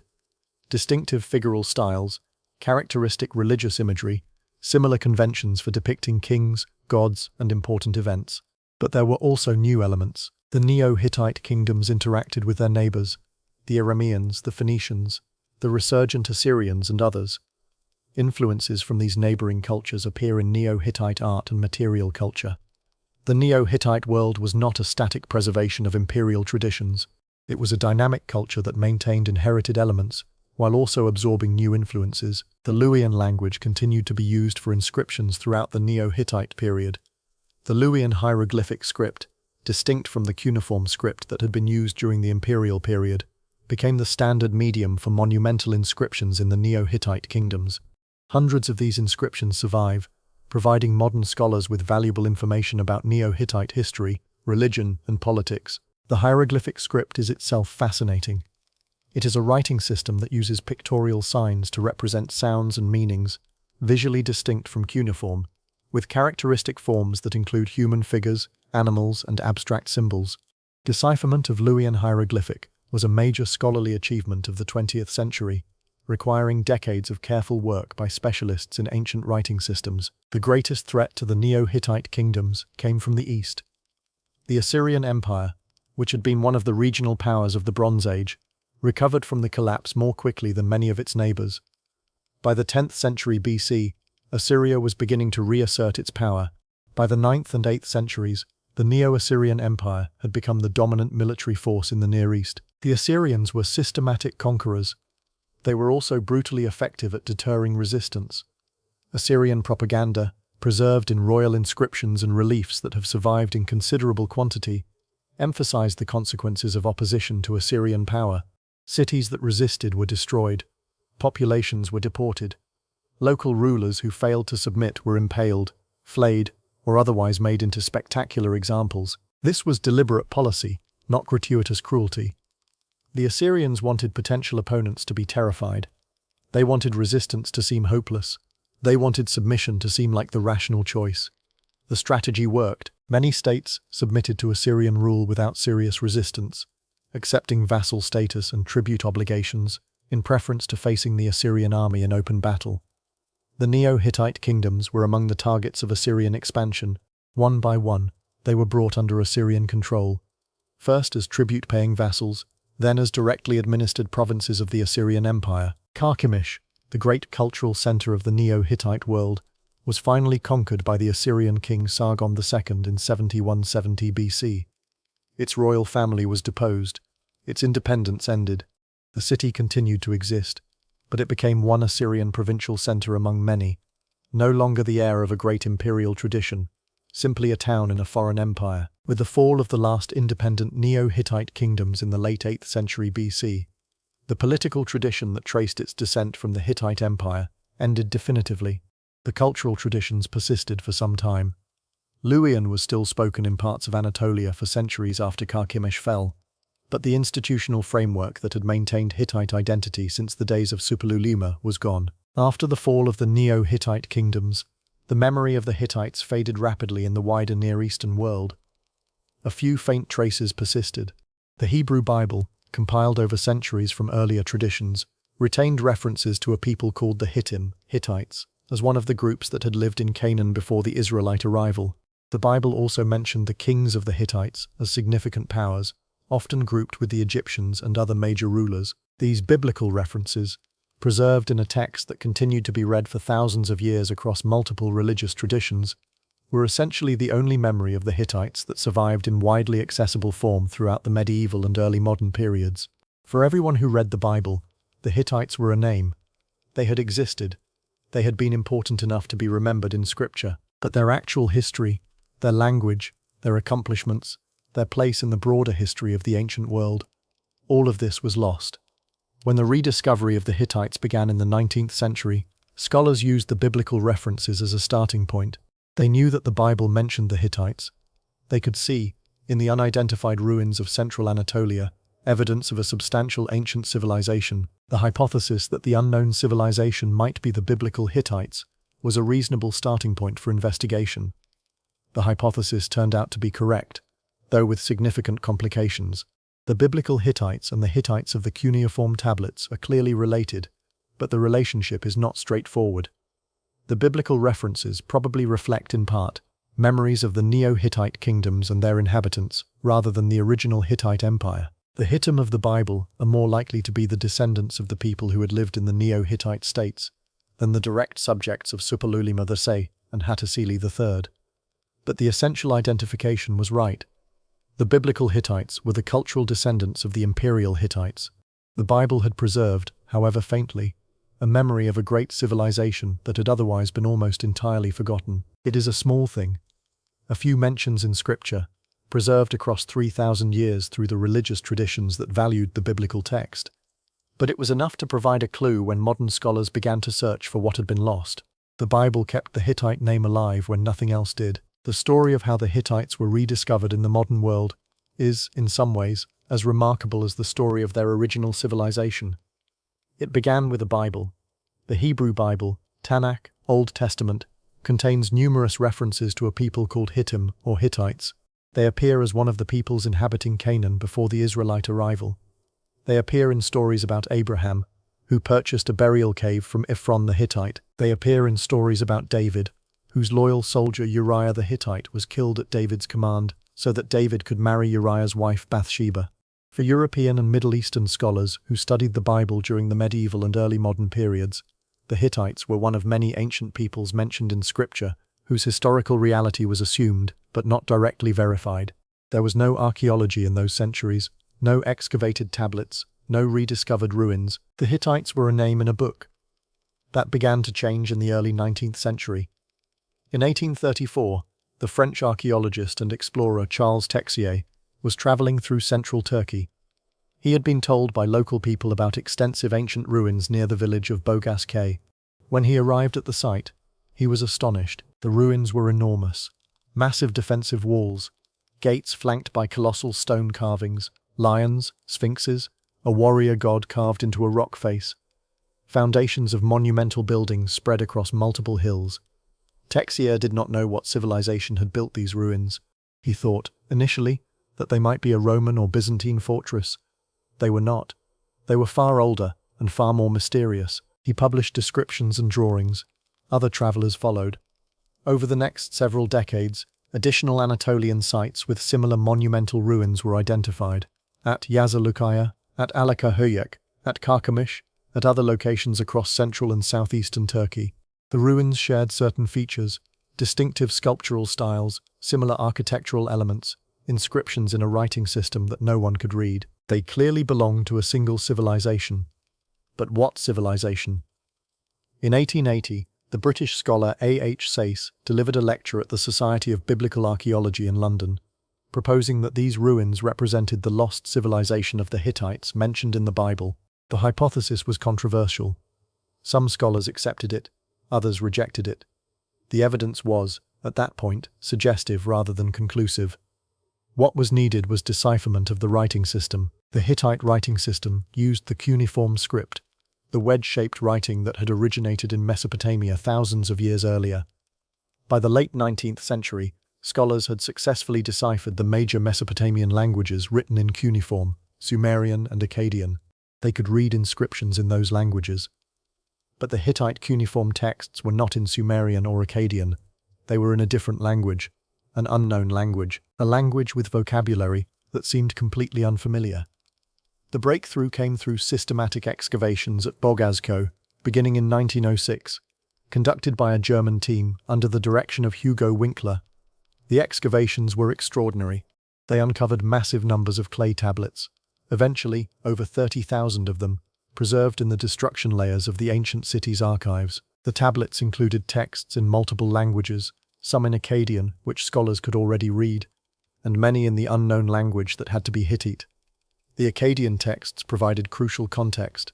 They included treaties, diplomatic correspondence, and other documents that mentioned the Hittite king as one of the contracting parties. This proved, beyond reasonable doubt, that the city at Boğaz was the lost capital of the Hittite Empire, but the unknown language still had to be deciphered. The breakthrough came in 1915, in the middle of the First World War, from a Czech scholar named Bedřich Hrozný. Hrozný was working in Berlin, where many of the Boğaz tablets had been transported for study. He was a brilliant linguist with expertise in multiple ancient languages. He approached the problem of Hittite systematically, looking for grammatical patterns, identifying recurrent forms, comparing structures with other known languages. In a famous moment, Hrozný encountered a Hittite phrase that, when transliterated, read approximately Nu ninda anedzateni, watama ekuteni. He recognized two crucial elements. Ninda was a Sumerian word for bread that the Hittites had borrowed. Watar looked remarkably similar to English water, and to similar words in other Indo-European languages. If the phrase meant something like, "You will eat bread and drink water," Then Ezatani would mean you will eat, and Ekutani would mean you will drink. The verbal endings would suggest a language related to other Indo-European languages. Grozny's hypothesis proved correct. Hittite was an Indo-European language, distantly related to Greek, Latin, Sanskrit, English, and the rest of the family. It was, in fact, the oldest documented Indo-European language by a significant margin. The Hittites could now be read, and what scholars learnt over the following decades transformed the understanding of the ancient world. Today, the Hittites are no longer a forgotten civilization. They are one of the major subjects of ancient Near Eastern scholarship. Dozens of universities around the world maintain programs in Hittitology. Thousands of scholarly articles and books have been published on Hittite history, language, religion, art, and culture. Ongoing excavations continue to expand our knowledge. The Bogomsko archives, including the tens of thousands of tablets recovered from Hattusa and additional tablets discovered at other Hittite sites, are now recognized as one of the most important documentary collections from the ancient world. They have been digitized, catalogued, and made available to researchers internationally. The Hittite Empire has rejoined the historical narrative. It now appears in textbooks, in museum exhibits, in documentary films. Visitors can travel to Turkey and see the restored ruins of Hattusa, walk through the Lion Gate, visit the rock sanctuary at Yazilikaya, see the very places where the kings and queens of the empire once lived and ruled. The forgetting has been undone. The Hittites are remembered again, and their story, once lost for nearly 3 millennia, has become part of how we understand who we are and where we came from. We have told the story of the Hittites, their rise, their empire, their fall, their rediscovery. Now let us spend some time thinking about what their study has meant for our understanding of the ancient world. Because the rediscovery of the Hittites was not merely the recovery of one lost civilization, it transformed multiple fields of scholarship and forced revisions in many established understandings. Before the decipherment of Hittite, the standard understanding of the Late Bronze Age placed Egypt and Mesopotamia at the center of the historical narrative.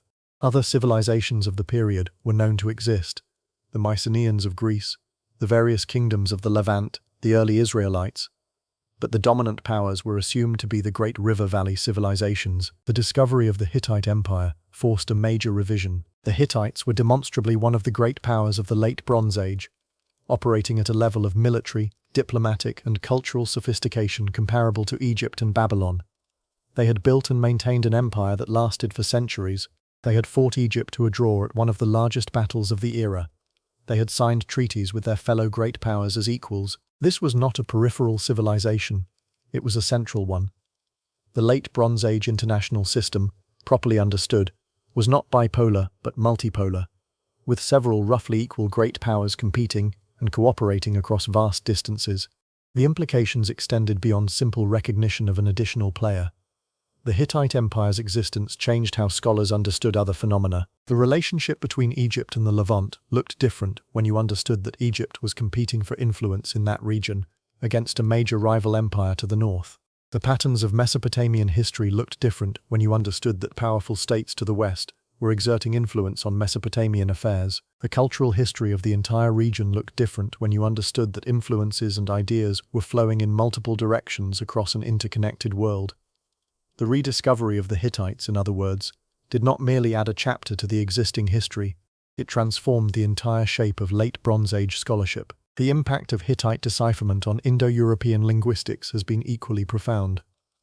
Before Hittite was deciphered, the oldest documented Indo-European languages were thought to be Sanskrit and Greek. These languages, both well attested in extensive textual records, formed the basis for most reconstructions of Proto-Indo-European, the hypothetical ancestor of the entire family. Hittite changed this in several ways. First, Hittite pushed the documented history of Indo-European back significantly. The Hittite texts from Hattusa date from around 1650 BC and after.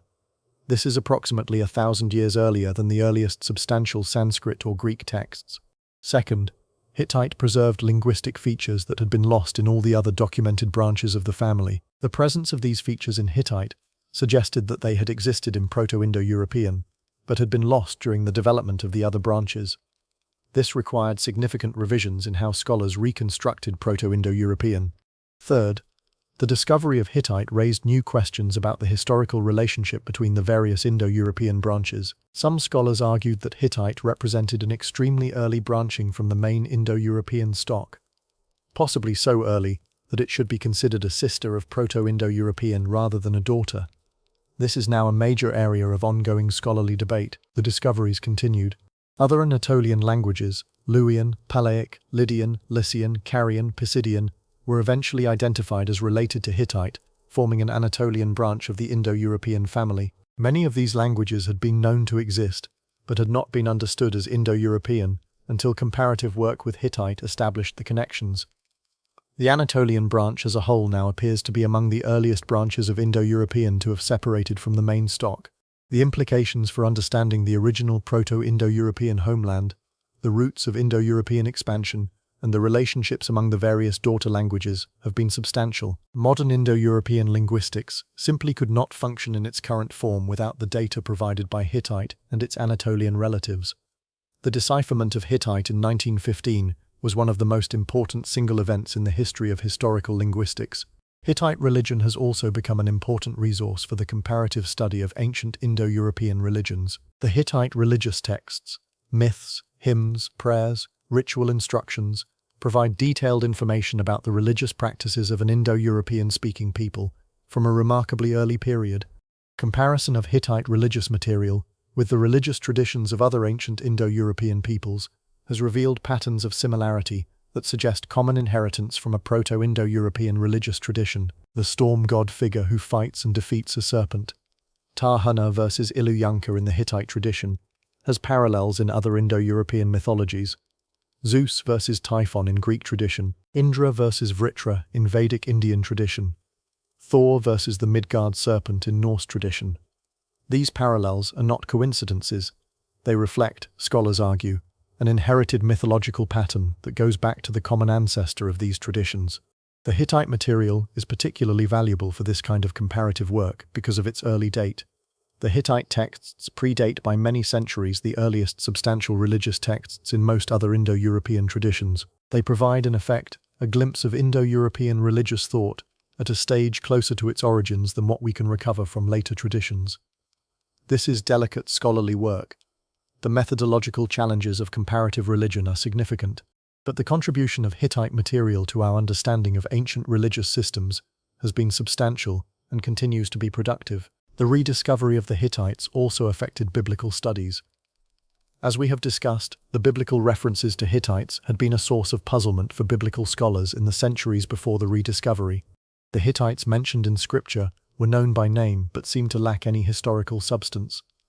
They were one of the many ancient peoples whose existence the Bible asserted, but whose actual identity was unclear. The discovery of the Hittite Empire, and, more importantly, the discovery of the Neo-Hittite kingdoms that had survived into the period of biblical Israel, provided historical context for these biblical references.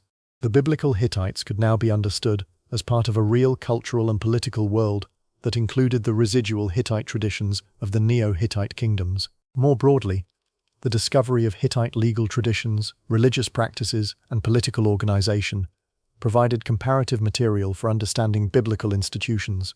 Some scholars argued for direct connections, Hittite influence on biblical law, for example, through the cultural milieu of the ancient Near East. These specific claims of direct influence are debated, but the broader point, that the world in which the biblical traditions developed was a world that included significant Hittite cultural elements, is now widely accepted. The biblical text did not invent its mentions of the Hittites. It was reflecting, however imperfectly, historical realities that we can now study independently through archaeological and textual evidence. The study of the Hittites is not a closed field. New discoveries continue to be made.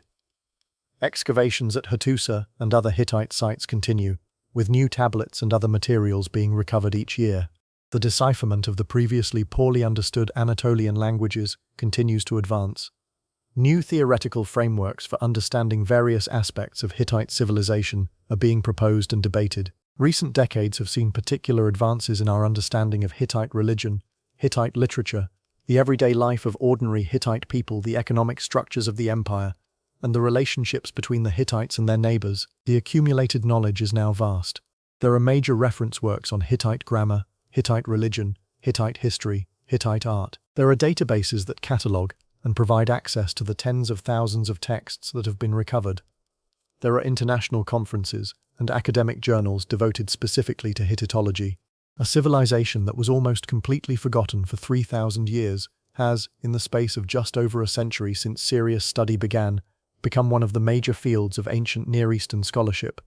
Hundreds of professional scholars have devoted their careers to it. Thousands of students have been trained in Hittite studies and continue the work. This is, perhaps, one of the most extraordinary intellectual achievements of modern scholarship.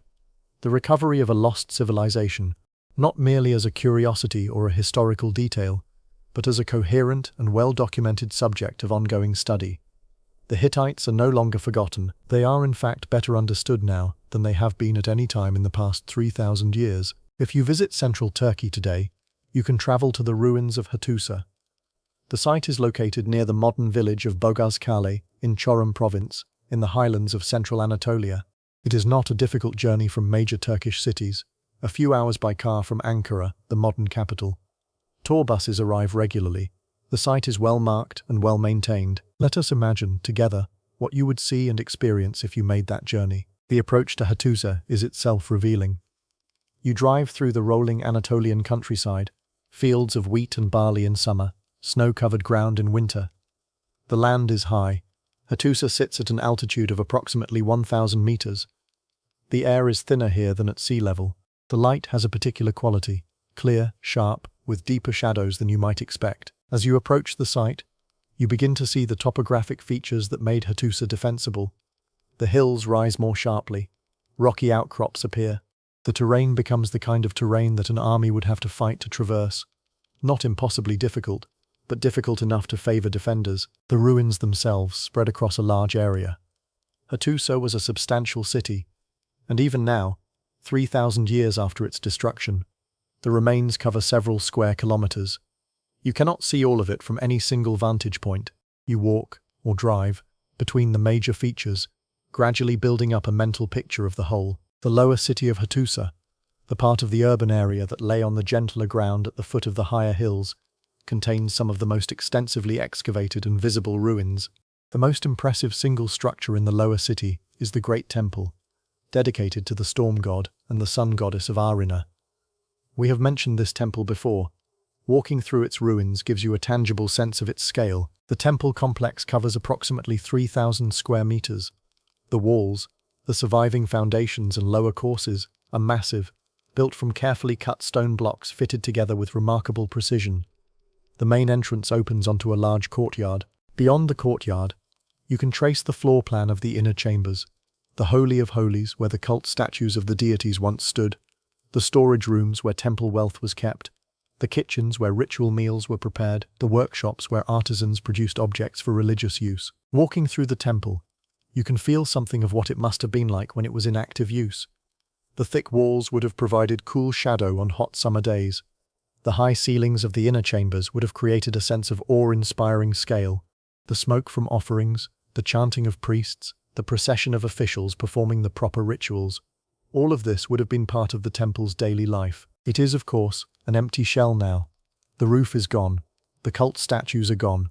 The wealth that was once stored here was looted or destroyed thousands of years ago. What remains is foundation and atmosphere. But the foundation tells a story, and the atmosphere is still powerful. Above the lower city, on a high outcrop, lies the royal citadel, known by its modern Turkish name, Büyükkale, which means simply Great Fortress. This was where the kings of Hatti lived, and where they conducted the business of empire. The citadel was heavily fortified, even more heavily than the lower city, with walls and towers commanding all the approaches. The view from Büyükkale is extraordinary. You can see for many kilometers in every direction. The rolling Anatolian landscape stretches away to the horizon. The pattern of the ancient city below, the temple, the residential quarters, the gates, becomes visible in a way that it cannot be from ground level.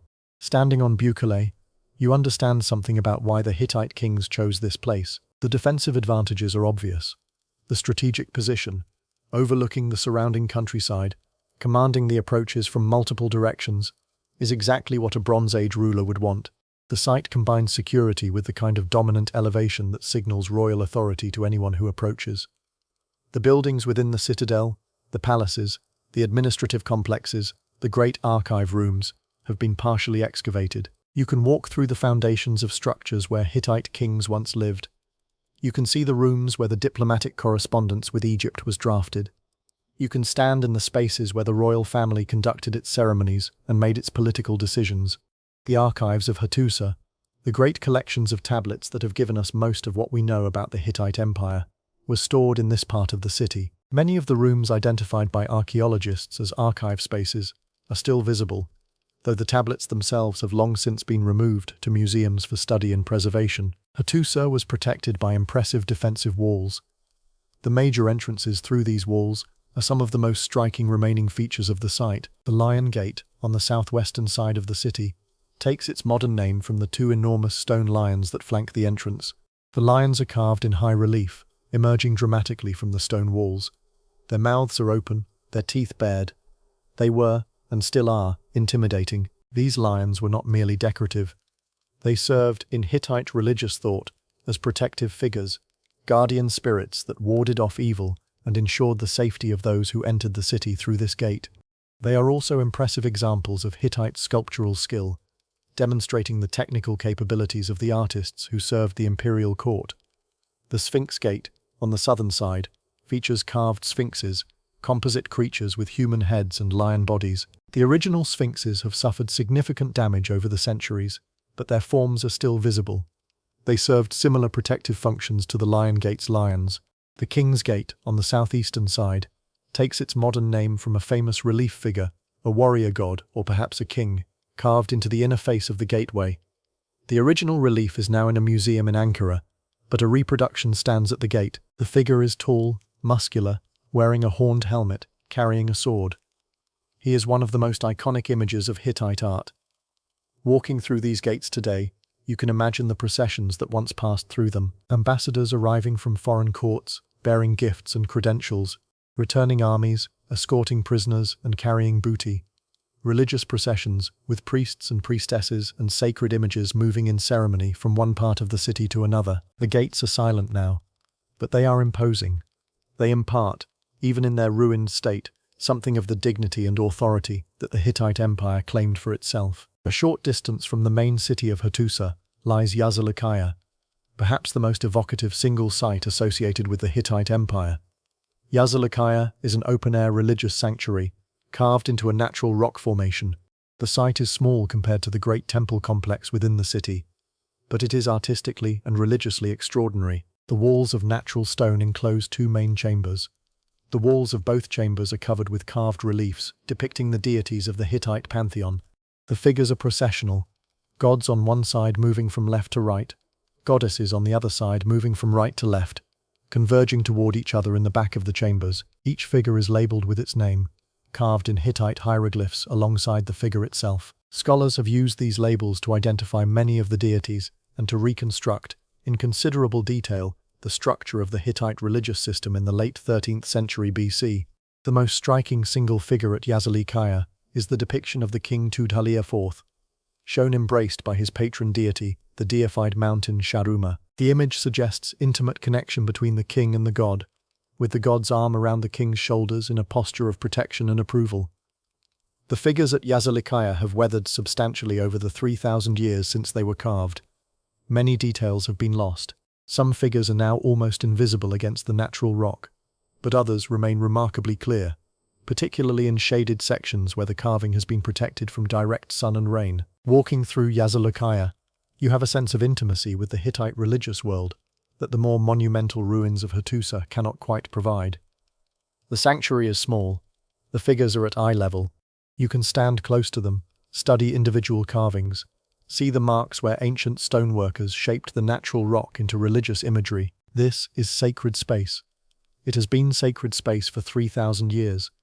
The current state of religious belief in central Turkey is of course very different from what it was in the days of Tudhaliya IV, but the sanctity of the place itself, the sense that this is somewhere set apart, somewhere meaningful, somehow persists. When you leave Hattusa, after walking through the gates and the temples and the citadel and the rock sanctuary, you carry something with you, not primarily factual information, though you will have learnt things. The brochures and the on-site information panels provide historical context. The experience itself teaches you about ancient construction techniques, about urban planning in the Bronze Age, about religious practice in a forgotten civilization. But what you carry away is, more fundamentally, an emotional impression.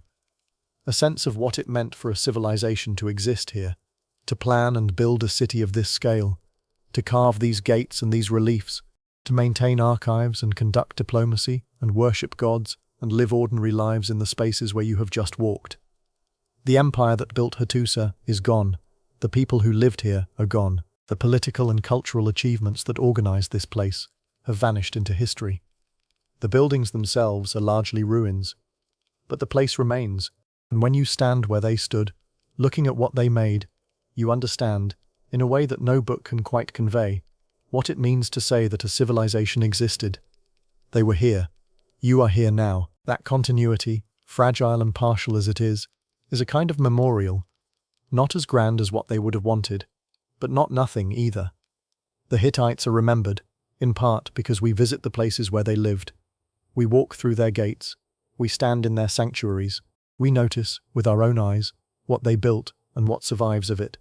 This kind of remembering is, perhaps, the deepest tribute we can pay to a civilization that has been gone for 3,000 years, to go to where they were, and to see, for ourselves, what they left behind. What did the Hittite Empire mean?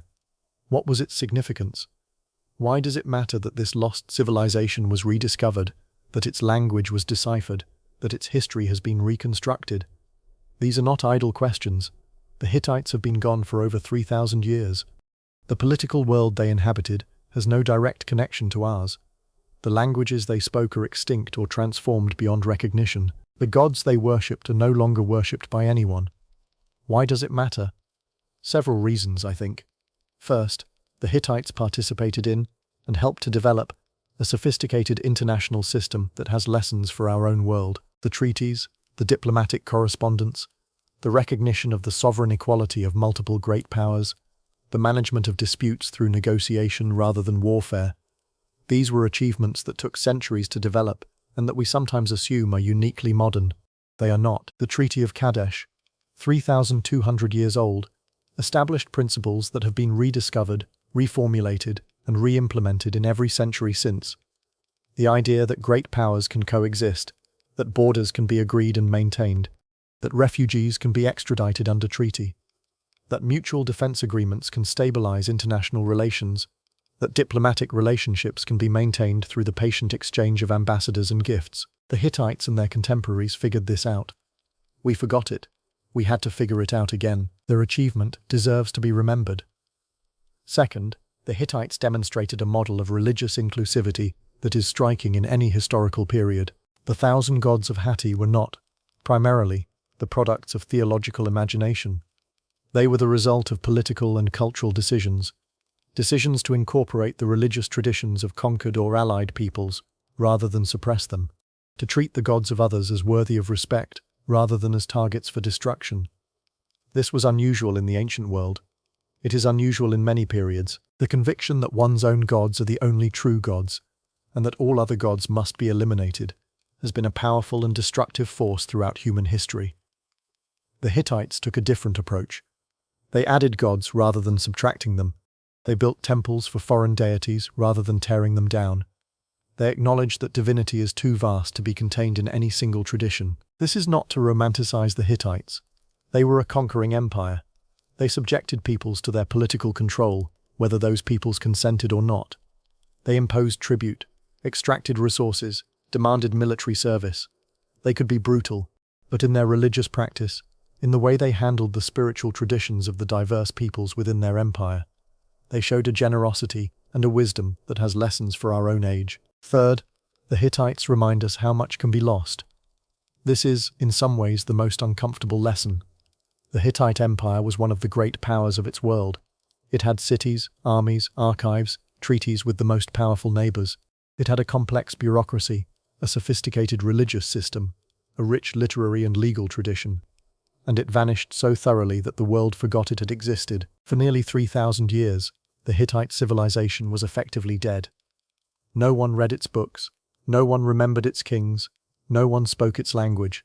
The achievements of its scholars, the wisdom of its diplomats, the art of its sculptors, all of it sat buried under earth and silence. If the Hittites, a civilization that important, that sophisticated, that extensive, could be forgotten almost entirely, what does that suggest about other civilizations that may have existed and been forgotten?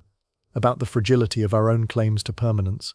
We tend to assume that what we have built will last, that our cities will continue to stand, that our books will continue to be read, that our names will continue to be spoken. The Hittites believed all those things too. This is not a counsel of despair. It is a counsel of humility and of effort, of recognition that the preservation of human achievement requires active work, generation after generation, and that civilizations that fail to maintain that work will, eventually, share the fate of Hattusa. There is another lesson that the Hittites offer us, one that is perhaps less comfortable than the others we have discussed. The Hittite identity itself was complex and constructed. We have talked about the Hittites as if they were a single, coherent people with a clear identity. The reality was much more complicated. The Hittite Empire was a multi-ethnic state. Its ruling dynasty spoke an Indo-European language and traced its origins to migrants who had entered Anatolia from elsewhere. Its subjects included people who spoke Hattic, Hurrian, Luwian, various Anatolian languages of more local distribution, and the languages of the many other peoples who lived within the empire's territories. The official culture of the empire, what we identify as Hittite culture, was itself a synthesis. It combined Indo-European elements from the original migrant population with extensive Hattian influences, Hurrian influences, and absorbed elements from other peoples through centuries of contact and assimilation. When we say the Hittites, we are talking about a constructed identity, a political and cultural project that united, under a single label, people whose ethnic, linguistic, and cultural backgrounds were significantly varied. This is not unusual in human history. Most large political units have similar complexity beneath their apparently unified surfaces. The Romans were not a single ethnic group. The Chinese have always been an enormously diverse population, united more by political and cultural traditions than by simple ethnic identity. Modern nation-states often have similar internal diversity that their official identities tend to obscure. The Hittites teach us, by example, that grand collective identities are usually constructions. They are useful constructions. They organize complex realities into manageable categories. They enable people who would otherwise be strangers to cooperate in common projects. They create the cultural frameworks within which human achievements become possible, but they are constructions, and they can be deconstructed, transformed, and replaced. The Hittite identity was eventually deconstructed by the historical forces of the Bronze Age collapse and its aftermath. The people who had been Hittites became, over generations, something else. The identity that had organized their political and cultural life dissolved into other identities. This is not necessarily a tragedy. The dissolution of one identity often makes possible the formation of others. The end of the Hittite Empire was the end of the Hittite identity, but it was the beginning of other identities, including some that would eventually shape the historical traditions of Anatolia and beyond. But it should give us pause. The collective identities that organize our own lives, national identities, religious identities, cultural identities, are likewise constructions. They feel permanent and natural to us, just as Hittite identity probably felt permanent and natural to its bearers. But they too can be transformed, replaced, or lost. The lesson is not that we should abandon collective identity. We need it, but we should hold it with some humility, recognizing both its importance and its impermanence. There is one more reflection that emerges from the Hittite story, and it concerns the nature of human knowledge itself. For nearly 3,000 years, the achievements of the Hittite Empire were essentially unknown to humanity. Not partially known, not poorly understood, effectively unknown. A complete civilization, with its language, its religion, its political institutions, its literary traditions, its diplomatic achievements, its art, its philosophy, existed without human knowledge that it had existed. The texts that the Hittite scribes had so carefully prepared and preserved lay in the ground, unread by anyone, for over 100 generations. What does this tell us about the nature of human knowledge? It tells us, first, that knowledge is fragile. The institutions that produce, preserve, and transmit knowledge can fail. When they fail, knowledge that was once widely shared can disappear so completely that future generations have no idea it ever existed. It tells us, second, that knowledge is recoverable, but only sometimes, only partially, and only through enormous effort. The recovery of Hittite knowledge required generations of work by thousands of scholars. It required the development of new methods, new tools, and new institutions specifically designed to recover what had been lost. The recovery is impressive, but it is also incomplete. There are still aspects of Hittite civilization that we may never fully understand, because the evidence that would allow understanding has been destroyed. It tells us, third, that current knowledge is incomplete in ways we cannot fully appreciate. If something as large as the Hittite Empire could be forgotten for 3,000 years, what else has been lost from the historical record? What civilizations existed that we have no records of? What achievements were made that left no surviving traces? We cannot answer these questions. The lost civilizations cannot tell us they have been lost. The unknown unknowns of the historical record remain, almost by definition, unknown. The Hittites should make us humble about what we know. The reconstruction of their history is one of the great intellectual achievements of modern scholarship. But it is also a reminder of how much we still do not know about the human past. The work of understanding the Hittites is not finished. Even now, more than a century after the systematic study of Hittite civilization began, new discoveries continue to be made. New tablets are excavated. Existing tablets are reinterpreted. New comparative frameworks are developed for understanding Hittite culture in its broader Near Eastern context. Each generation of scholars adds something to the cumulative picture. Each generation also asks new questions that previous generations had not thought to ask. The understanding of the Hittites today is significantly different, richer, more nuanced, more complete than the understanding that existed even 50 years ago. This is in a way the most hopeful aspect of the Hittite story. The civilization that was almost completely forgotten can now be studied more deeply with each passing decade. The recovery continues. The understanding deepens. There is no point at which we will say, now we know everything about the Hittites. There will always be more to learn. Some questions will probably remain forever unanswerable because the necessary evidence has been destroyed. But many questions can still be addressed. Many aspects of Hittite civilization remain to be more fully understood. The work continues. And as it continues, the Hittites become more present in our world, better understood, more fully appreciated, more clearly recognized as one of the great civilizations of the ancient world. The forgetting was long. The remembering has been hard, but the remembering is happening, and that, perhaps, is the deepest meaning of the Hittite story for us today. A civilization that was lost can be recovered. A people that was forgotten can be remembered. The work of recovery and remembrance is difficult and incomplete, but it is possible, and it matters. It matters because what is recovered enriches our understanding of ourselves. The Hittites are part of the human story. Without them, our understanding of that story is impoverished. With them, even partially understood, the story is fuller, deeper, more complex than it would otherwise be. The work of remembering matters because human achievement deserves to be remembered. The people who built Hattusa, who fought at Kadesh, who signed treaties and composed prayers and raised children and lived their lives, they were human beings. Their lives had meaning. Their accomplishments had value. The fact that they lived so long ago, in a world so different from our own, does not diminish that meaning or that value. To remember them is to acknowledge that human life matters across time, that what was done long ago can still speak to us, that the boundaries between past and present, while real, are not absolute. The Hittites were here. We remember. That is, finally, what their story means. The Hittite Empire ended over 3,000 years ago. The Neo-Hittite kingdoms fell over 2,700 years ago. By any reasonable accounting, the Hittites have been gone for an enormous span of time. And yet, in subtle ways that are sometimes difficult to trace, their influence persisted in the civilizations that followed them. Let us consider some of these echoes. After the fall of the Hittite Empire, central Anatolia was eventually settled by new peoples, most prominently the Phrygians, who established a kingdom in the same general region where Hatti had once flourished. The Phrygians arrived in Anatolia probably during the great migrations associated with the late Bronze Age collapse. Their language was Indo-European but distinct from Hittite. Their religious and cultural traditions had their own character. But the Phrygians did not arrive in an empty landscape. They settled among populations that included descendants of the Hittite imperial subjects. They built their cities on sites that had been occupied during Hittite times. They borrowed and adapted elements of the cultural traditions that they encountered in their new homeland. Phrygian religion shows clear influences from earlier Anatolian traditions.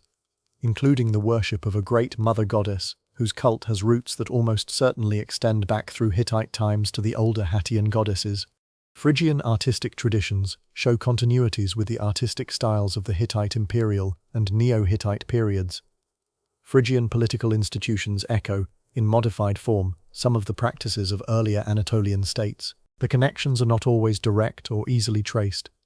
Centuries of transformation lie between the fall of the Hittite Empire and the height of Phrygian civilization. But the influence is real. The Phrygians inherited, however indirectly, elements of the Hittite world. Further west, in the Kingdom of Lydia, additional Anatolian cultural traditions persisted into the historical period. Lydia rose to prominence in the 7th and 6th centuries BC, controlling significant territory in western Anatolia and developing trade relationships that brought it into extensive contact with the Greek world across the Aegean. The Lydian kings, including the famously wealthy Croesus, became influential figures in the politics of the eastern Mediterranean. The Lydian language was Indo-European, related to Hittite and Luwian. Like the Phrygians, the Lydians inherited cultural elements from earlier Anatolian populations. The connections to the Hittite world were perhaps more direct than in the Phrygian case, since the Anatolian language family of which Lydian was a part was more closely connected to Hittite. The Lydians had extensive contact with the Greeks. Greek philosophy was reportedly influenced by Lydian ideas. The earliest known use of coinage in the historical record comes from Lydia. Greek mythology incorporated stories with apparent Lydian origins. Through these channels, Lydia's contact with the Greek world and the Greeks' subsequent transmission of cultural elements to the wider Mediterranean, some echoes of the older Anatolian traditions, including elements that ultimately descended from the Hittite cultural sphere, found their way into the broader cultural inheritance of the classical Mediterranean world. These transmissions were filtered, transformed, and sometimes barely recognizable, but the connections exist. The world that produced Plato and Aristotle was, in subtle ways, a world that had inherited influences from the world that had produced Hattusili III and Puddaheppa. The Hittites have been credited, somewhat inaccurately, but with a kernel of truth, with introducing iron metallurgy to the wider ancient world. The reality is more complicated. Iron working did not begin with the Hittites. Earlier evidence of iron production exists at various sites in the Caucasus and northern Anatolia, predating the Hittite Empire's height by centuries. But the Hittites did play a significant role in developing and spreading iron technology. The increasing use of iron weapons and tools during the Hittite imperial period helped establish the technical foundations for what would eventually be called the Iron Age, the period that succeeded the Bronze Age across much of the eastern Mediterranean and Near East. When the Bronze Age collapsed, the trade networks that had supplied tin to bronze producers were disrupted. Iron, which could be produced from more widely available ores, became increasingly important as a substitute. The Iron Age technologies that emerged in the centuries after the Bronze Age collapse built on foundations that had been laid in part by Hittite metalworkers. This technological legacy is significant. Iron weapons and tools eventually transformed warfare, agriculture, and many other aspects of life across the entire ancient world. The Hittite contribution to this technological development was real, even if it was not the dramatic single innovation that some popular accounts suggest. In one sense, all of human history is connected. Every civilization is shaped, however subtly, by what came before it. The civilizations that came after the Hittites were shaped, in part, by the Hittites, even when those later civilizations had no direct memory of the empire that had preceded them. This is the nature of cultural transmission. Ideas, practices, technologies, and ways of thinking move from generation to generation, from culture to culture, sometimes through direct contact and sometimes through long chains of intermediaries. The original sources are eventually forgotten, but the influences persist.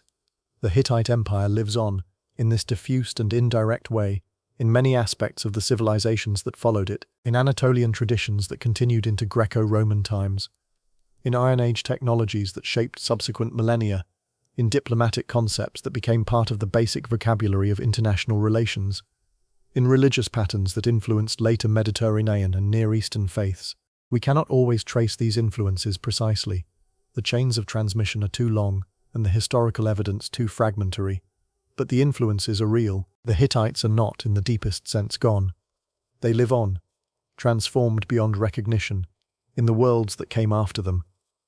At every age, the past is the foundation of the present. The Hittites were a foundation, Before I let you rest, I want to leave you with one last image: a hill in central Turkey, ruins on its summit, stone walls weathered by 3,000 years of wind and rain, the Lion Gate, where the carved figures still stand watch over a city that vanished long ago, the rock sanctuary at Yazilikaya, where the deities carved into the cliff still process silently across the centuries. These places exist. They can be visited. The German archaeologists who began excavating Hattusa in 1906 are long gone now, but their work continues. Turkish scholars, international teams, generation after generation patiently uncovering the buried past. The Hittites are not, anymore, completely forgotten. They are remembered, imperfectly, partially, but remembered. Their texts are read, their history is taught, their achievements are acknowledged. That is something. It is not enough. No act of remembrance can ever fully restore what has been lost, but it is something. Sleep well tonight, wherever you are, whether it is late evening in Istanbul, or early morning in Toronto, or a quiet afternoon in Sydney. Thank you for sharing this journey with me. Tell me in the comments, what time is it where you are, and what city are you listening from? I love knowing that the story of the Hittites, which was forgotten by the world for 3,000 years, is being heard, right now, in dozens of cities across the globe. Good night. And remember the Hittites, a great empire, a people of warriors and diplomats, a civilization that built one of the most beautiful and most thoroughly lost cultures in human history. They were here once, and now, in this moment, we have remembered them together.